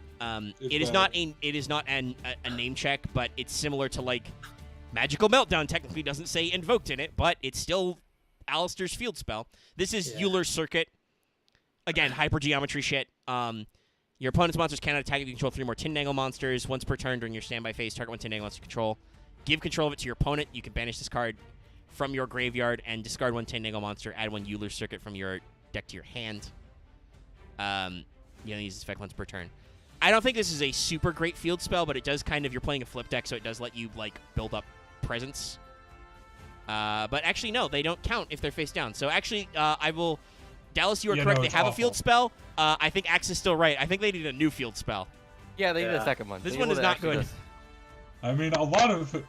How many archetypes actually get multiple field spells unless that's their gimmick? I mean, it depends on the support, right? Like, Konami has used the field spell slot as a band-aid, but these guys actually, like, could use it. Yeah. I mean, like, I think they need a boss monster more than a field spell person. Yes, They no, what only they have- need is they need an in-archetype Link 4. Probably. Yeah. They're supposed to be a aggressive archetype from how it's Yeah. designed. Yeah, it's supposed to be. They only have one trap card that cheats out their Link 3. I would also say they needs, probably need a like Link 1 that can climb. They can use for like climbing or something, or maybe like a Link 2. And then they need probably because of the way Acute Cerberus works, right? And it makes that token at the end. They probably need a in-archetype Link 4 that is probably meant to be like, 2+ Tindangle monsters. Because that's another thing. Acute Cerberus, you cannot Link climb into him. He requires 3 monsters anyway, because they don't have any lower level links. It makes sense. So they need some extra deck variety. I think keeping it, because it was a Vrains deck, and they already have the Link focus, keeping it a Link extra deck package is good, but they could probably learn from Crawlers a little bit there, right? Yeah. Because Crawlers have several. Like, I'm not going to say Crawlers are a great deck, but I think as far as flip archetypes go, they're not awful. Yeah. Well, and also, let me actually count up. I believe there are quite a few more. Okay, maybe not quite a few more, but let's see. There's 1, 2, Well, 3, Crawlers have 4, a shit ton 5, of 6, spell trap 7, support that is 8, good 9, 10. as opposed to. So they have whatever. 10 monsters. One of them is Deus Ex Crawler, obviously, which is a main deck boss. But also they have 3 like links. Yeah, they have like 3 links. They have 3 X Crawlers. So. And also that once again they have a bunch of spell trap support. Well, yeah, good. and the other thing is they have World Legacy spell trap support, so they're plugged into this greater ethos, right? Like, there's a lot of options you can use in World Legacy. They to play around stuff. arguably one of the World Legacy cards is designed for them. Yeah. Armor. Yes. No. Armor is the one you would run with them. Yeah. So like, Tindangle probably needs some more guys. Some more extra deck guys, and then probably needs either a different field spell or maybe like another continuous spell card that does a thing. But yeah, so that was in a humble 2 hours and 12 minutes. We have powered through Cubics and Tindangles. It's tempted fate, but do you guys want to do one more? No. Nah, I don't even know what we do though. No. I mean, like, we have the time physically, but I don't even know what we do. I'm not going to sit here and I have no interest in doing another. yell another. draft I think we at did good. Like, Okay, art-wise, I I think that, like, both of these showed some interesting things. Both of these showed some bad things. Like, some of them were kind of weird. The design comparison between the two was pretty interesting. Right, should we actually show Gargano's end since that was name-checked in one of the cards? I mean, we It's not very interesting. can. But it's not very interesting. It's just one of those. Most Tindangle spells and traps, or Tindangle associated spells and traps, are triangles. Bad. And they're also bad. Nagel's Protection is a triangle. Stairs of Mail is a spiral, literally just a spiral staircase. Gargon's End is a sphere inside a triangle. And Tindangle Delune is... What shape is that even? Honestly, I guess it's an irregular shape. If I'm being very honest, I don't think Tindangles will ever be fairly good because, like I said, the most damning part of the archetype is that how Xeno locking it is. Like, that is the death knell. Because, like, That's the thing about sub-terrors or crawlers. Like, you can split, like, Crawler B Trooper is a deck. I don't know how good it is, but it's a deck. Right, because they're both insects, and that is the thing about both B Troopers Crawlers and Crawlers. don't have any, like... Yeah, Crawlers, I believe, specify flip xeno-locking monsters, effect. and B Troopers just are about insects. Yeah, it's like... And Sub-Terror, like, type-wise, can't be xenophobic. Like, it can't be type-locked because they're all different types. No. Tindangles have... Although I would also... name-check Tindangle too much. I mean, several of their cards are only flip monsters. Several of their cards are any spell trap or any graveyard, right? The problem is, I think that they don't have enough boys, is the thing, right? They need several new monsters to breathe new life into this. Because that's another thing about Sub-Terror, right? Like, you can mix and match, but also there are enough Sub-Terrors, you can run a Sub-Terror deck. You can run both the Sub-Terror Nemesises, you can run Guru and Fiendus, and you can run... You know, your choice of the big boys, the behemoths. You have access to the Link version of Fiendus, right? So you have like Sub-Terrors have become a complete package. Tindangles are not. Tindangles were an anime deck that, like, got a couple of tacked-on cards that Konami's done, but they have not yet really invested in bringing this up to spec. Now, does that mean they won't? I'm not going to say that. Like, I know that in some cases, I feel like Konami doesn't want to, like, refresh some areas, but other times they do. I mean, they're literally doing, like, they're doing this big nostalgia set. They're doing they're name-checking Reigns. Literally a card called Into the Reigns. Wow. Sorry, I looked up a list of worst archetypes. You can tell this person has never looked into competitive Yu-Gi-Oh! At all. Guess what they put as number 3? What? Infernity. It's like, oh, having an empty hand is bad. You have clearly never played Infernity. You've never summoned Infernity monsters, have you? Let me guess this is CBR. No, other one, Hobby Lark. Okay.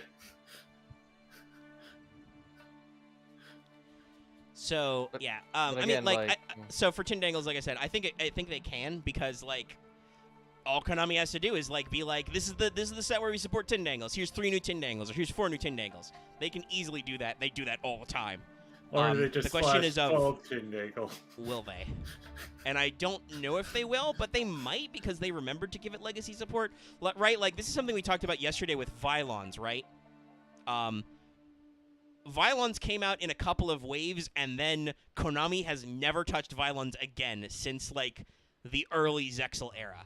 Now, arguably because they didn't have to, but they still, like, haven't been like, we don't need to do any more Vylons. These guys are perfectly fine. We don't need to reprint these guys even, right?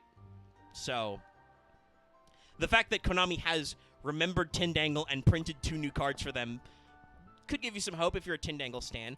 I've always thought flip decks were kind of interesting, because obviously when I was a very small child and I started Yu-Gi-Oh!, flip monsters were a big deal. Like Man-Eater Bug, Mask of Darkness, Moth. Those were, like, really big deal cards, and Moth was even, like, banned in the actual game, right? Like, she was, restricted heavily for years. So, like... I don't think Moth ever got banned, but Moth definitely got limited for forever. I think I remember... It might have been banned for a tiny bit, but I don't ever think it got... Early Yu-Gi-Oh! Probably. I know it got limited for, like, 5 years longer than it should have been. Yeah, it was... Oh, they did the whole thing where it was banned, then limited, then banned again. Like 2007, it's like, oh, we're going to bring it down to 1. Oh, yeah, wait, no, it's still bad. The early Forbidden Limited list did that a couple of times with cards where it was like, this is fine.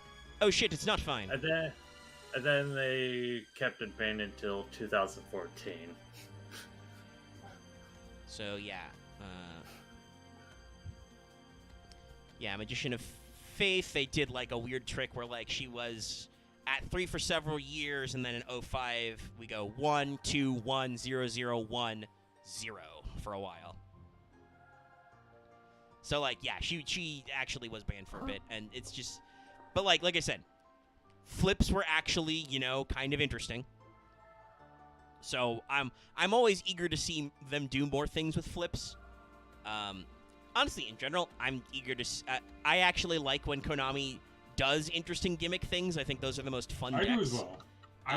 So far, every deck coming out of that Tactical Master set we've shown, they still haven't shown us what the Maze archetype is yet, but... Oh, dude, I'm going to be playing the hell out of Valiant, and it's going to piss a lot of people off. Are you going to play both Valiant or Valiant? I mean, you have to. You have to... The deck is you play both, because you need both. You give your opponent one half. And, like, honestly, I think that the new Rune archetype, you know, whether it's Rune or Mystical Rune or whatever, as a, like, actually building a competent mill strategy, that's, like, really interesting and kind of unique. I'm very interested to see how the community reacts to it. I mean, I'll say this. It's got the advantage of not being a slow mill deck. If you get it going, you are shaving a lot of cards off your opponent. You just need to draw the field spell. Yeah, it's got a couple of, like, and there's some ratioing to be done. I think there's some science there, but it's interesting, and I think they have, like, one more extra deck monster we haven't seen, so there should be maybe the other Raven. We'll see. It does need more bodies, at least, a bit. Yeah, but so, like, that one's really interesting. Like I said, I'm eagerly awaiting for the Labyrinth one, because they have, like, kind of that interesting design of their, like, boss lady with the giant axe, but also the, like, cage dress, and it's supposed to be like you fall into her maze, and I'm like, I wonder what this means, especially because all the other ones are really weird. Oh yeah, the Labyrinth lady, yeah. So, like, I love when Konami does weird shit. I think they should do more weird shit, because as much as I often opine that I miss the times when things are simple of just summon big guy, attack, that gets kind of boring, and honestly, a lot of the modern summon big guy attacks are also, and because just attacking is so hard, the big guy we summon just has to ignore parts of the game. He just has to be unaffected to do the thing. The thing about Yu-Gi-Oh! Is it is still summon big guy attack, it's just with extra steps. Yeah. I mean, it depends on the deck. Like, some decks go for summon a bunch of medium guys, but yeah, it's really interesting how, like, the state in which you win the game is not decided in the battle phase many times now. Honestly, it's one of the reasons I don't fully hate Mystic Mind decks. I hate Mystic Mind being splashed in every card. I wish there was, like, some weird way of restricting it to, like, you have to play a Mind deck. Yeah. I know that's impossible, but... Modern Yu-Gi-Oh! Definitely has a problem with small engines. It's why the OCG has gone for banning Dragoon and, like, banning Fusion Destiny, because they're like, I don't know why they bothered to print these like 2-card package cards.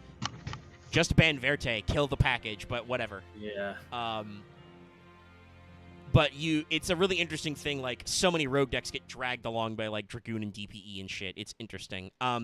I did recently see MBT put out a video where he's kind of, like, a little low energy on Yu-Gi-Oh! Right now because they're not doing... Regionals keep getting canceled, and it kind of sucks. I talked about that earlier. And Master Duel is okay, but I immediately, like, once I've played all the solo mode shit and just people are assholes in gold and platinum, I'm like, I'm over it. I don't care anymore. I don't like playing in this meta, and I don't want to play 50 games to brute force matchups I like. So I just don't play Master Duel anymore. I also didn't play the Xyz event hardly at all because I did not like its... Well, Dallas, you do your Dallas thing where you keep making new accounts for more decks. Well, also, I just guess I have a different experience in the meta then. I don't know. I've talked about this. I feel like I have I know it's subjective. I just do straight up have abysmal luck. Like, I never win coin tosses. I always draw dog shit hands. Like, the amount of times I've had a game where I've been like, all right, yeah, I'm picking which turn I want to go in, and I have the hand I want. That's so rare for me. And I'm pretty sure I'm playing good decks that do stuff, because when I play those decks in solo, I'm like, yeah, no, this does the thing I want it to do. It's just against people, I feel like I'm crushed immediately, and I'm just like, well, although I will say, I still think you have that horrible luck in solo mode, but I had the worst best hand this morning. Which one? Double Maxi, double Ash, called by the grave. Let me guess, you were going first. No, I was going second. Okay.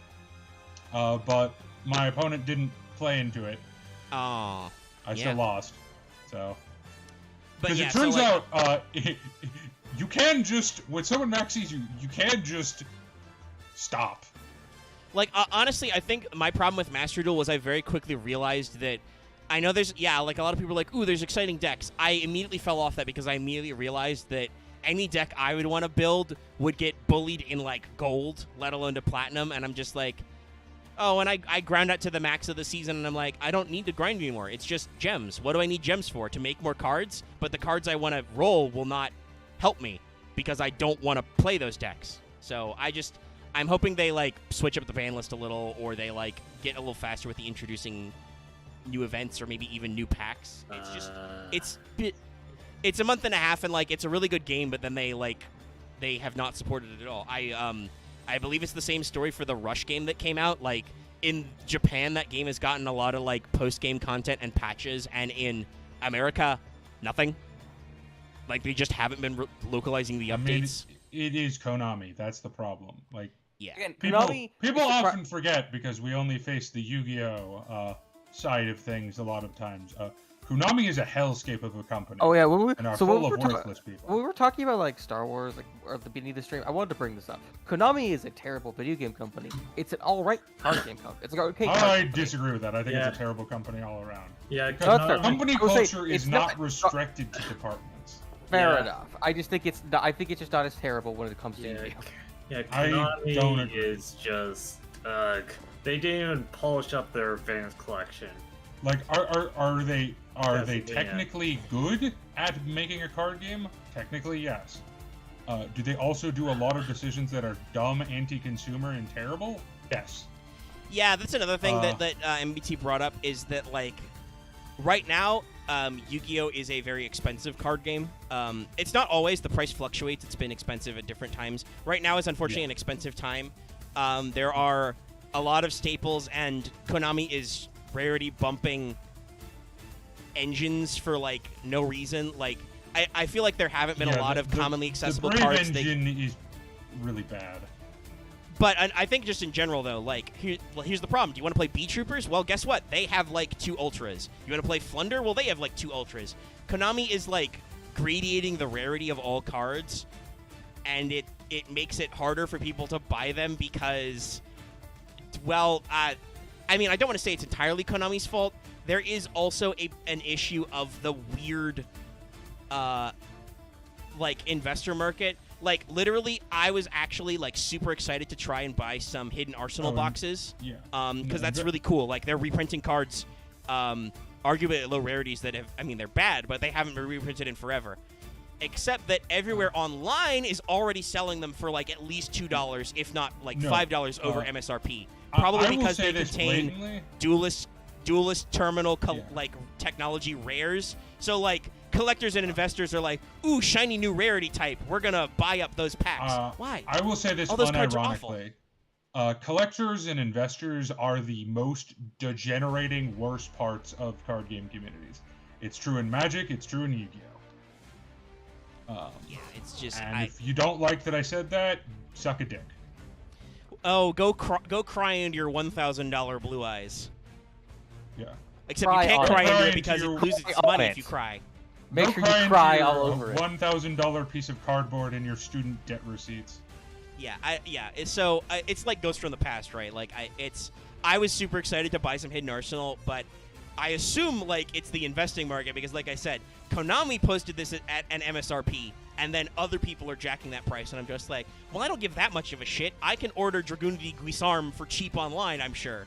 Nobody's gonna really care about that card, even though he's like a promotional secret rare. I'll buy like 1 or 2 boxes for the cool, funny lore insert I can take pictures of, and we can laugh at on the internet because we do fail Portrayal. But I'm not interested in buying more boxes because people not at the Konami end are price gouging this box that really shouldn't be that expensive, but is for some ungodly reason. But I think that Konami's got a problem with that, and they're just not addressing it. Like, what we really need is, Konami, you need to stop killing structure decks. You can sell out structure decks. That's okay. Sell out Soul Burners. It's fine. Print Lightning Storm in a structure deck.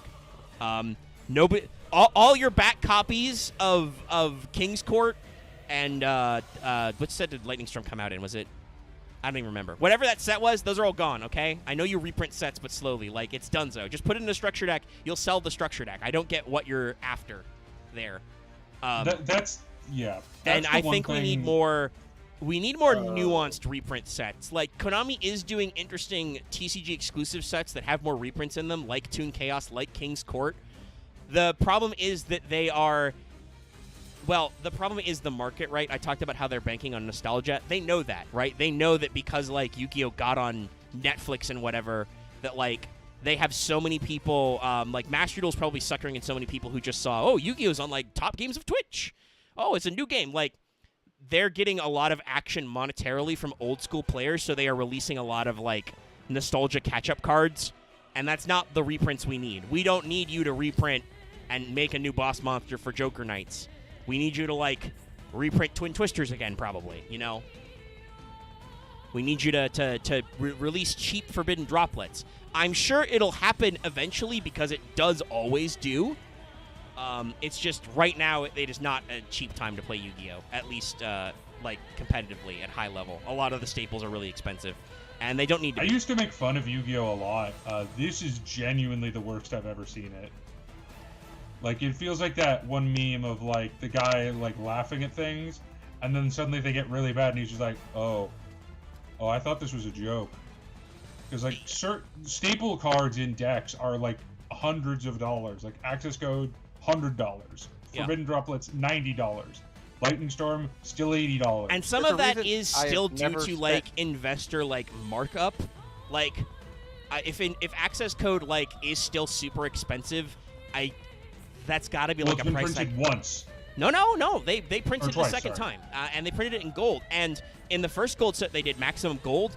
Most of those gold rares, including some of the meta shit, were cheaper. Like, they were still like $10 or $20, but they were way cheaper than they were.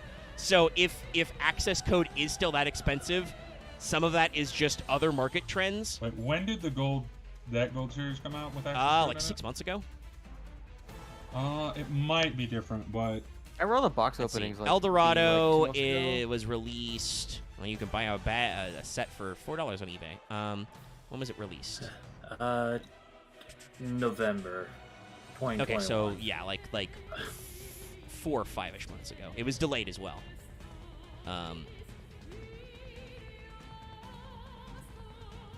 Which is still ridiculous. Because I will point out the most expensive card in the history of Magic the Gathering, modern, like, standard lifetime, is $60.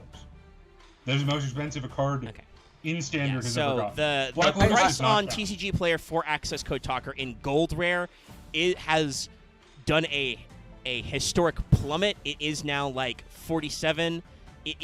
That's like gone up as well. I don't know why. Like in like late January, it got to the lowest it's been, which is still $40, which is expensive, but that's not like ludicrously expensive, right? Like dads were like $100. The secret rare version is still $130. See, like, that's as pricey. a Magic player, this is all lunacy to me.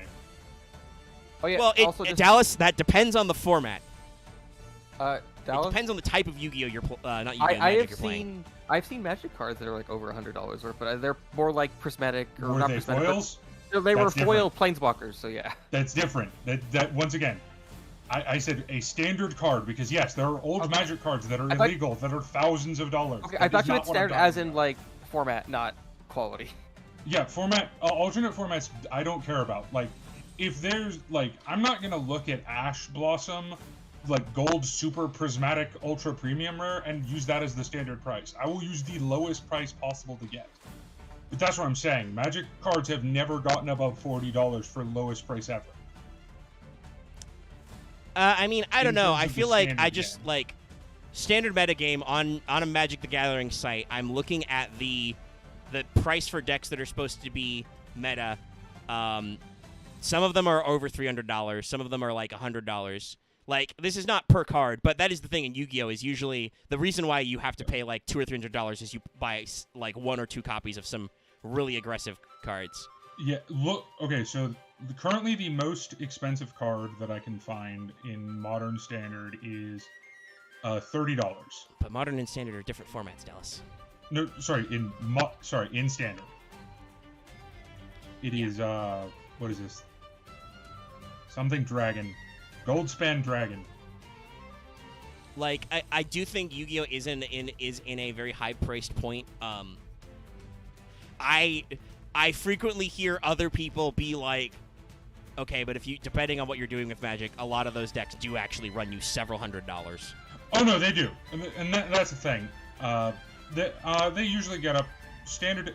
The problem is lands. Lands are a similar thing to Yu-Gi-Oh, where usually you can invest in them, and they are a long-term investment because they'll be in cycle for like 2 or 3 years. And lands are generally where most of your expense comes. So I looked at top decks, but because there haven't been any tournaments, it doesn't make any sense. Those decks are higher, but I don't know what is that. Like, I'm looking at like last 3 months, because of latest tournaments. The top decks used are, they've got a Virtual World deck priced $250, Drytrons $385, Zodiac $397, Dragon is like $400, Dogmatica is like over $500, almost $600, but that is also a very expensive. Like, that's got a lot of... Invoke Dogmatica involves a lot of high-rarity cards that haven't been reprinted yet. And Shit All is like $300. But again, I think that's... I don't know when a tournament has happened for them to price check this, so I don't know how accurate it is. But yes, Yu-Gi-Oh! Is expensive right now. There are some cheaper decks. Like, I think Prank Kids is only like $200. Yeah. Still okay, so currently... Wow, this is funny. The Magic decks, 2 of them are only $150, which is pretty cheap. These are the top standard decks. Like, a deck that is 14.6% of the meta, which for Magic, that's a lot.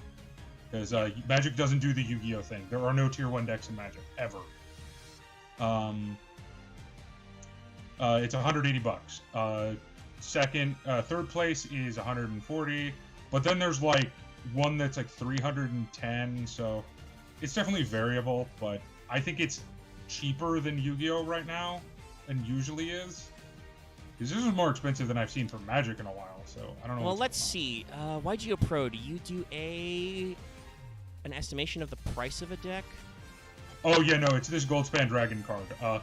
This deck that's $300. Half of the price is for Goldspan Dragon. So, and then the rest of the expensive cards are land, but everything else is like $2. Oh, so that doesn't help. I don't want to buy the this cards deck. and just bug someone's nice deck. Well, no, the thing is, why don't you can usually, like, if you're not playing... Plugged in, YGO Pro, why don't you just calculate the fucking cost? The thing about Magic that I like is if you're not playing in tournaments where you need all the cutting-edge shit you need, which is the super, like, break land, stuff like that, you can build decks for usually pretty cheap. Like $30 tops? Probably like $60. So, like I'm saying, like, meta decks. So basically, for a price of like probably a good dinner or like a moderate dinner. You have a weird obsession with like trying to find a meta analogies. that usually lasts like it's a good like 8-9 months. Sorry, that's I don't go out to pretty eat. Why would I do good. that? I'm putting into like I don't. Hoops listening to me is going out and spending a lot of money at a dinner. You're not spending a lot of money on a dinner. You go to college, Axe. I mean, I do like because I order food. On dinner once. I order food. Okay, but you're not spending $100 on food. If you are grossly overpaying. I'm not. It's like usually like 10 to 20. Yes. Okay. Yeah, and then the budget section for meta decks is even better. I think that is the thing right now is like because of the reason I said right where they keep printing some of every archetype at like Ultra. There's not a really budget deck in Yu-Gi-Oh right now because nothing has like. Usually when a Yu-Gi-Oh set comes out, there's an archetype that's like 90% commons, if not all commons. I don't think they've done that for the past couple of sets. And I think it is actually hurting our underprice. Unfortunately, I'm really mad at YGOProDeck.com. They have all these fucking stats. The only way you can check the price is purchase on TCG Player mass ad. And I'm like, that's dumb. I don't want to do that. One, because I feel like somehow TCG Player will, despite there being like 4 checks against that, will like make me buy that deck. No. By the way, though, Dallas, you might want to check this out. If this is correct, Ancient Warriors was at a World Championship qualifier regional top 4. Hey! Neat. I need to see that list. What website you at? Here, I'll take this. This is allegedly was. It's gonna be with the adventure engine, isn't it? Oh no, it's playing Ancient Warriors Mystic Mine. Oh, okay. Yeah. But still, it's mostly Ancient Warriors. Here, I mean, it does seem like a solid anti-meta pick with the Brave engine going on. Assuming this is the correct link. It's kind of the same principle as Flunder, and why Flunder's good right now. Wander, by the way, got top 4 at the YCS remote duel in Vegas. I'm not remotely surprised. Flunder is actually a good deck now. I'm seeing a lot of... Oh my god, no! This one? Somebody tell me, fact check this for me. What? 60 card Adventurer Synchro GS 1? Yes. No, pile Vegas? 1. Nice! Oh my god! Yes, the pile is what the deck is called. That's How does that fucking work? rad. What's Oh it my do? god. It's just all the things. Your engines, I run all of them. Here, Uh, Max, you wanna see this deck list? Check this Yes, out. give it to me so I can take sand damage. I mean, hate synchros. yeah, this is running mine, but Oh god, I hate synchros. Synchros, I hate you. Why?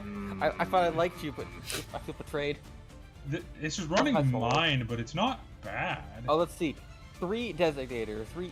Oh yeah, no, this by the way, this Small cost World, this guy, 3 because this is a droplets. YCS, this guy cost this guy a pretty penny because he's Yeah, running only all one the trap. staples. Let's see. 1 Despot 1. 3 Red Rose. Yeah, 3 it's Ash, like 1 he's Hebrew, running every fucking engine. He's got 3 Ghost Ogre. 3 Ghost Ogre and 3 E-Telly because Two that's Illusion of legal. Chaos? 3 droplets. 2 Elation of Chaoses. I guess. That's like $300 right there. 2 Magician Hey, Souls. Mech Knights broke top 32. That's really funny. And Enchantress and right. Yeah, this deck is expensive as hell. This guy was flexing. Who subbed Omega. this? Omega. Only This looks like Aaron a loft deck. This looks like a Oh. loft. No, a no. loft Here's the deck thing, is though. fucking Lock would genius. destroy us if he played this. Here's the thing, though, Omega. It is not the only 60-card deck in the event, in the top 32. I mean, I'm glad that like I talked about how I like it when Yu-Gi-Oh's weird, but damn. Is this? Wait. Most of these cards are small word jumps. That's what the. 'Cause, That's why most of these cards are. Do you Small want jumps. to? Do you want to look at the other 60-card Adventure Enforcer Yes, Dragon Link deck? Go. No, I'm good. I Though, would hey like to Dallas, see it. you also I'm will ready. be. If you didn't already know this, you'll be glad to hear that there was a DDD deck that was in top 8. I'm not surprised. It's not using bad. the new boy. Yeah, no. That's good. Doom King Machina is a meta disrupting card because it basically goes, "Oh, you activated a hand trap. That's nice. It's mine now. It's my Mine now." material now.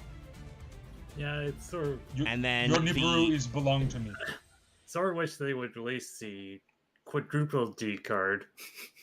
Super Quad Dimensional D. Sovereign Emperor Zero Paradox. But Oh, yeah, I cannot price check some of these decks very easily. DDD is fairly cheap. I know that. Yeah, And I mean, then he's got a that couple of was staples. just- Like, I think what Konami really needs to do is, one, they need to release another. I bought one. Deck Devastator was fucking rad. That was just a constructed box of just oops all staples. Like one I of. mean, like- I'm pretty sure Ghost Ogre is pennies at this point, right? But just I think so. yeah, Dallas, Ghost Ogre's $2. Dallas, the reason yeah. the joke I want to bring on why DDD is cheap is because like the MVT video is like, remember you gotta read. You gotta read for it. You You know gotta read what card's the most expensive in this DDD deck? It's actually not a main deck card. Which It's one? this fucking card I hate, Baroness de Fleur. It's $100. Yeah, I mean, Right, Baroness yeah. is a pretty new card, and she was And high it's a rarity, meta definer. obviously. Yeah, it's a big one. All the new DDD cards are like $2 or $3. Yes, excellent. Nice, Dallas. Dallas, you can keep. Dallas, you DD can keep Griffin playing is the 20 cents. Excellent. Dallas, And that look. I think is the thing, right? Like DDD is old enough and wasn't meta shaking enough that Konami like lets you have new cards for cheap. It's just we're in a like I said. Wait, I think why we're is Flame Genghis so expensive? This card is $10. That's a bit much. Why is Flame- this like- card so Like, expensive? why you only play it in DDD deck? So why is the That price? is literally the only card of DDD that is Uh, over like $2. Well, I think it's because if you're like hovering, I think it's because TCG Player wants to shim you. They want you to buy the most expensive printing. There is one printing from Soul Fusion that's 25 cents. Yeah. Ah, never mind that. The original printing where he was like a super or something is like $10, but the No doubt. common reprint. Actually, no, that's Flame High King. So maybe it is King Genghis. Let me. Where No, the look fuck at is? look at Flame King Genghis. God, But, I just hate googling Dallas, anything Yu-Gi-Oh. is like your secret thing of playing a deck about corporate demons at the cheap, weirdly, ironically great for you. Played in Brethren, Must Specters, 50 card PK Fire, rank up. I'm looking at it. I can't spell Genghis. God damn you, TCG player! I know this exists. There it is. Don't you lie to me. Fucking tell me the card I want to see. Okay. Oh, it was only in the Megatins. That's why. It's a Megatin promo Dallas that's only been printed once. Oh. Okay, that makes more sense. Yes. Do you already own one, though? Me personally, in paper? Yes. No, I do not. I don't. Do you want one? I mean, I'm not gonna buy a paper deck right now. I'm not going into my house. I was saying I thought you already had one in paper. No, there's no reason to. What are you gonna do? Go rock local? I haven't played paper Yu-Gi-Oh since Dad. Okay, no, Dallas, I thought you said that you own DDD. No, I regularly play DDD on like Dueling Book, YGO Pro, stuff like that. Oh, okay. I have not played paper Yu-Gi-Oh since Dad format. Okay, I misinterpreted when you talked about it, because when we talked about DDD once, you've always mentioned that it was a deck you played paper. I consider DDD a deck I am very proficient at because I've played it very frequently over multiple formats. I do not own many Yu-Gi-Oh cards in paper. I own lots, but that's a different problem I have. Anyway, we've yelled no, about Omega, Konami for I cannot throw stones in glass houses. I have a box of over 4,000 Magic cards over by my Fair shoulder. enough. Do you have a little card house to put them in, or you just let them run loose? I have 6 boxes. Nice. Okay, so we've been yelling about Konami and just the state of the game for like 30 minutes. We can probably go now. Thanks so much for tuning in, everybody. As we said earlier, there will be no progression tournament this week because of just way too much scheduling bullshit and other stuff. If you need to kill more time, watch the 2 fail portrayals we did. Watch the Delta Green AP that came out the other day. Check out other stuff. We'll catch up with you. Keep your eye out for other things. I will continue to not shut up about your generous super chats and memberships and Patreon things. Until you start giving me money, shilling will continue. So I will remind you that you can support us financially. I know that that's weird, but you can do that, and you should do it. You've done it in the past. Please do so again. Thank you. Okay, this is disgusting. What's up? Rite of Artemisia is $60, and Water Enchantress of the Temple is $50. Yeah. That's just gross. I mean, I honestly think that's a little, like, they've just been printed, so that's not, like, crazy high, because sometimes those cards get to be, like, 100, but yes, that's, considering you need 3 of each for an engine, yeah, that's bad. Omega, just imagine it from my perspective. That is the most expensive a standard Magic card has ever gotten, is $60. Ever. And that was a card that broke an entire year. I mean, that's your Magic brain. I mean, like you mentioned Dad format. That's, from what I understand, Dad was like $100, you know? That's, like, Yu-Gi-Oh! Has always had, like, these crazy high peaks of, like, cost for their one format, you know? Because Yu-Gi-Oh! Traditionally was one format. See, that's the one good thing I can say. Magic's most, like, the prices that are obscene and make you go into shock are all in their legacy cards. Yes. It's all stuff that is way old. It still exists, and, you know, if you wanted to play that format, you may have to shell out a lot, but yeah. Oh, yeah, no, that's why the nickname for Legacy is Saudi King format. Nice. Also, Architect said it very well. The shilling will continue until revenue improves. Yes, correct. But you can give us revenue just by watching our videos, so make sure to go back and check out the previous Fail Portrayal if you missed that yesterday. If you're tuning in late, check that out later. I'm being dumb, but is that a reference to, like, something like the killing will continue until morale improves? Yes, that is changing the... Until morale improves. Yes. Okay. And, of course, watch What's Up as well. You can also watch our new Wanted Odysseus. I liked it a lot, even though it's short. That's, you know, just check it out. It's short. So, yeah, we'll see you guys next week. I think if we're going to do Pendulum Fail Portrayal on Tuesday, as usual, we should probably do another, another Hidden Arsenal again. So, I think... actually, I was thinking, we need to... So, we need to debate this amongst ourselves, not on mic right now, because we'll be here another hour. We should probably at some point talk about Steel Swarm, but we need to decide, are we going to actually split Steel and Evil Swarm? We probably should, because Evil Swarm, we have to, talk about that one at the end because we have to make sure we talk about all the monsters that Evil Swarm is based on. Otherwise, we're just going to be... We could do Steel Swarm right now. We could not do Evil Swarm right now. So we should probably consider doing Steel Swarm first because we are constantly talking about with these archetypes like Gishki and Vylon, like, and they fought the Steel Swarm. What are those guys like? The internet probably doesn't know because those motherfuckers haven't been reprinted. Yeah. Well, and Steel Swarm specifically are also bad. Yeah, no, they did that way better when they made Evil Swarm. Yeah, that was a meta deck. Yeah. Steel Swarm's not. Yeah, all I know. So we will probably like debate that one and see if we can line up Steel Swarm. Otherwise, yes, it should be like Lava or Gusto. We're gonna need to like get spicy and like gird our loins for Gem Knights. We should do Gem Knights sometime soon, but that's gonna be like a whole fucking thing. Should we just do? I'm gonna make so many. Okay, should we just do Steel Swarm Blavels? I mean, I don't know if we can do both. There are quite a few of them. How many Steel Swarms are there? Laval actually has quite a few. Axe always tries and makes us do double features. I mean, Steel Swarm. I like doing this with you guys. Steel Swarm. Yeah, but we don't have the energy to do this for 4 hours. Steel You, Axe, Swarm of all like, people, are like one of my most frequent pass the fuck out people. Well, it's after midnight. It's at midnight Steel Swarm is like a medium size, but Laval is also like a medium size. Yeah, that might be a little long. We'll see how it shakes out, and we'll line up some stuff. The weird thing about me is like, I have energy until I just suddenly don't. Yeah, so right now, clearly you have energy as we get closer to the third hour, but if I went like an extra hour, you'd probably pass the fuck out. Probably. Gusto and Laval are probably bigger than Steel Swarm, but not by much.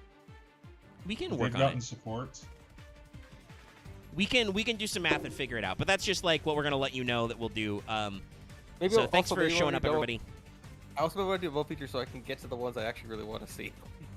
Well, we can always randomly pick other crap out as well. Like I have some long ass streams. Like if you guys are ready for me to do endurance streams, like we have not yet. I have not managed to talk these guys into being ready to do something big like Dark Magician or Blue Eyes / Eyes of Blue. I'm up for it, but I still really want to do like the Cypher Time Thief security force. But I've got some long ones. I can do some long ass streams, y'all. If you're prepared. I'd be down for long ass streams. Well, we'll see what happens. Unless then the day comes, I pass out. Well, definitely next week for me is spring break, so I have time. So, chat, whether you're listening live or you're maybe watching this later, because I do know that we get people who come in later and like watch the playlists and stuff. If you guys are ever ready for if you guys want long ass, you want to go back to our roots of our hero days of just doing this for 4 hours and slowly dying because there's so fucking many heroes. Wasn't Subterra the one that it was literally at the end just me, you, and Marth going well, Subterra was also that was another double feature. Who was the front? I feel bad about that because I think I passed out in my chair. No, actually, it wasn't just you. At the end, I'm pretty sure it was either me, Marth, and Omega, or me and Omega. I think I had to quit just at the last card. Several people called it quits just before the last passed card. out so hard I wasn't awoke till the fucking afternoon. Yeah, I took a shower and watched the catch up with the. I remember yes, it was the Subterra episode where infamously there were two humans talking by the time we ended the stream. Gold? Servant? What? What? Oh, nice. You fucker. I didn't get Odysseus. What are you talking about? I got Coulter as well. I'm way happier with that. I got Coulter as well. I also got another Lancelot. I have to wait until the Odysseus solo day rolls back around before I risk tickets. I really I also tried to get Arjuna, but I didn't. I was hoping I'd get Odysseus and Coulter at the same roll, but I didn't, sadly. I'm just rolling for some of the fucking CEs. I'm gonna be very. I spent $80 on this banner. I have all the CEs. I have so many of the CEs. But anyway, if you want to know more about that, check out our show. Let's Talk FGO. We are still going to record that. We're going to yell about glasses and stuff and see how much yelling we can do. I'm going to let you guys go, though. I see that there's only 6 people left in chat and likes. Don't forget to give this video a like if you're watching it later. Make sure to smash that sub button as we get closer to subs. Like I said, milestones, I will try and rig together more of those, really long endurance-y streams. I can start earlier and, power through, get in there. So, tell your friends, tell your enemies, as we like to say. Make sure to slam that bell for notifications. You always know when we're going to do one of these streams and stuff. So, with all that, I'll see you guys. I'm going to end the stream. Say goodbye, y'all. I think. Bye. Bye. think I could spend 3 more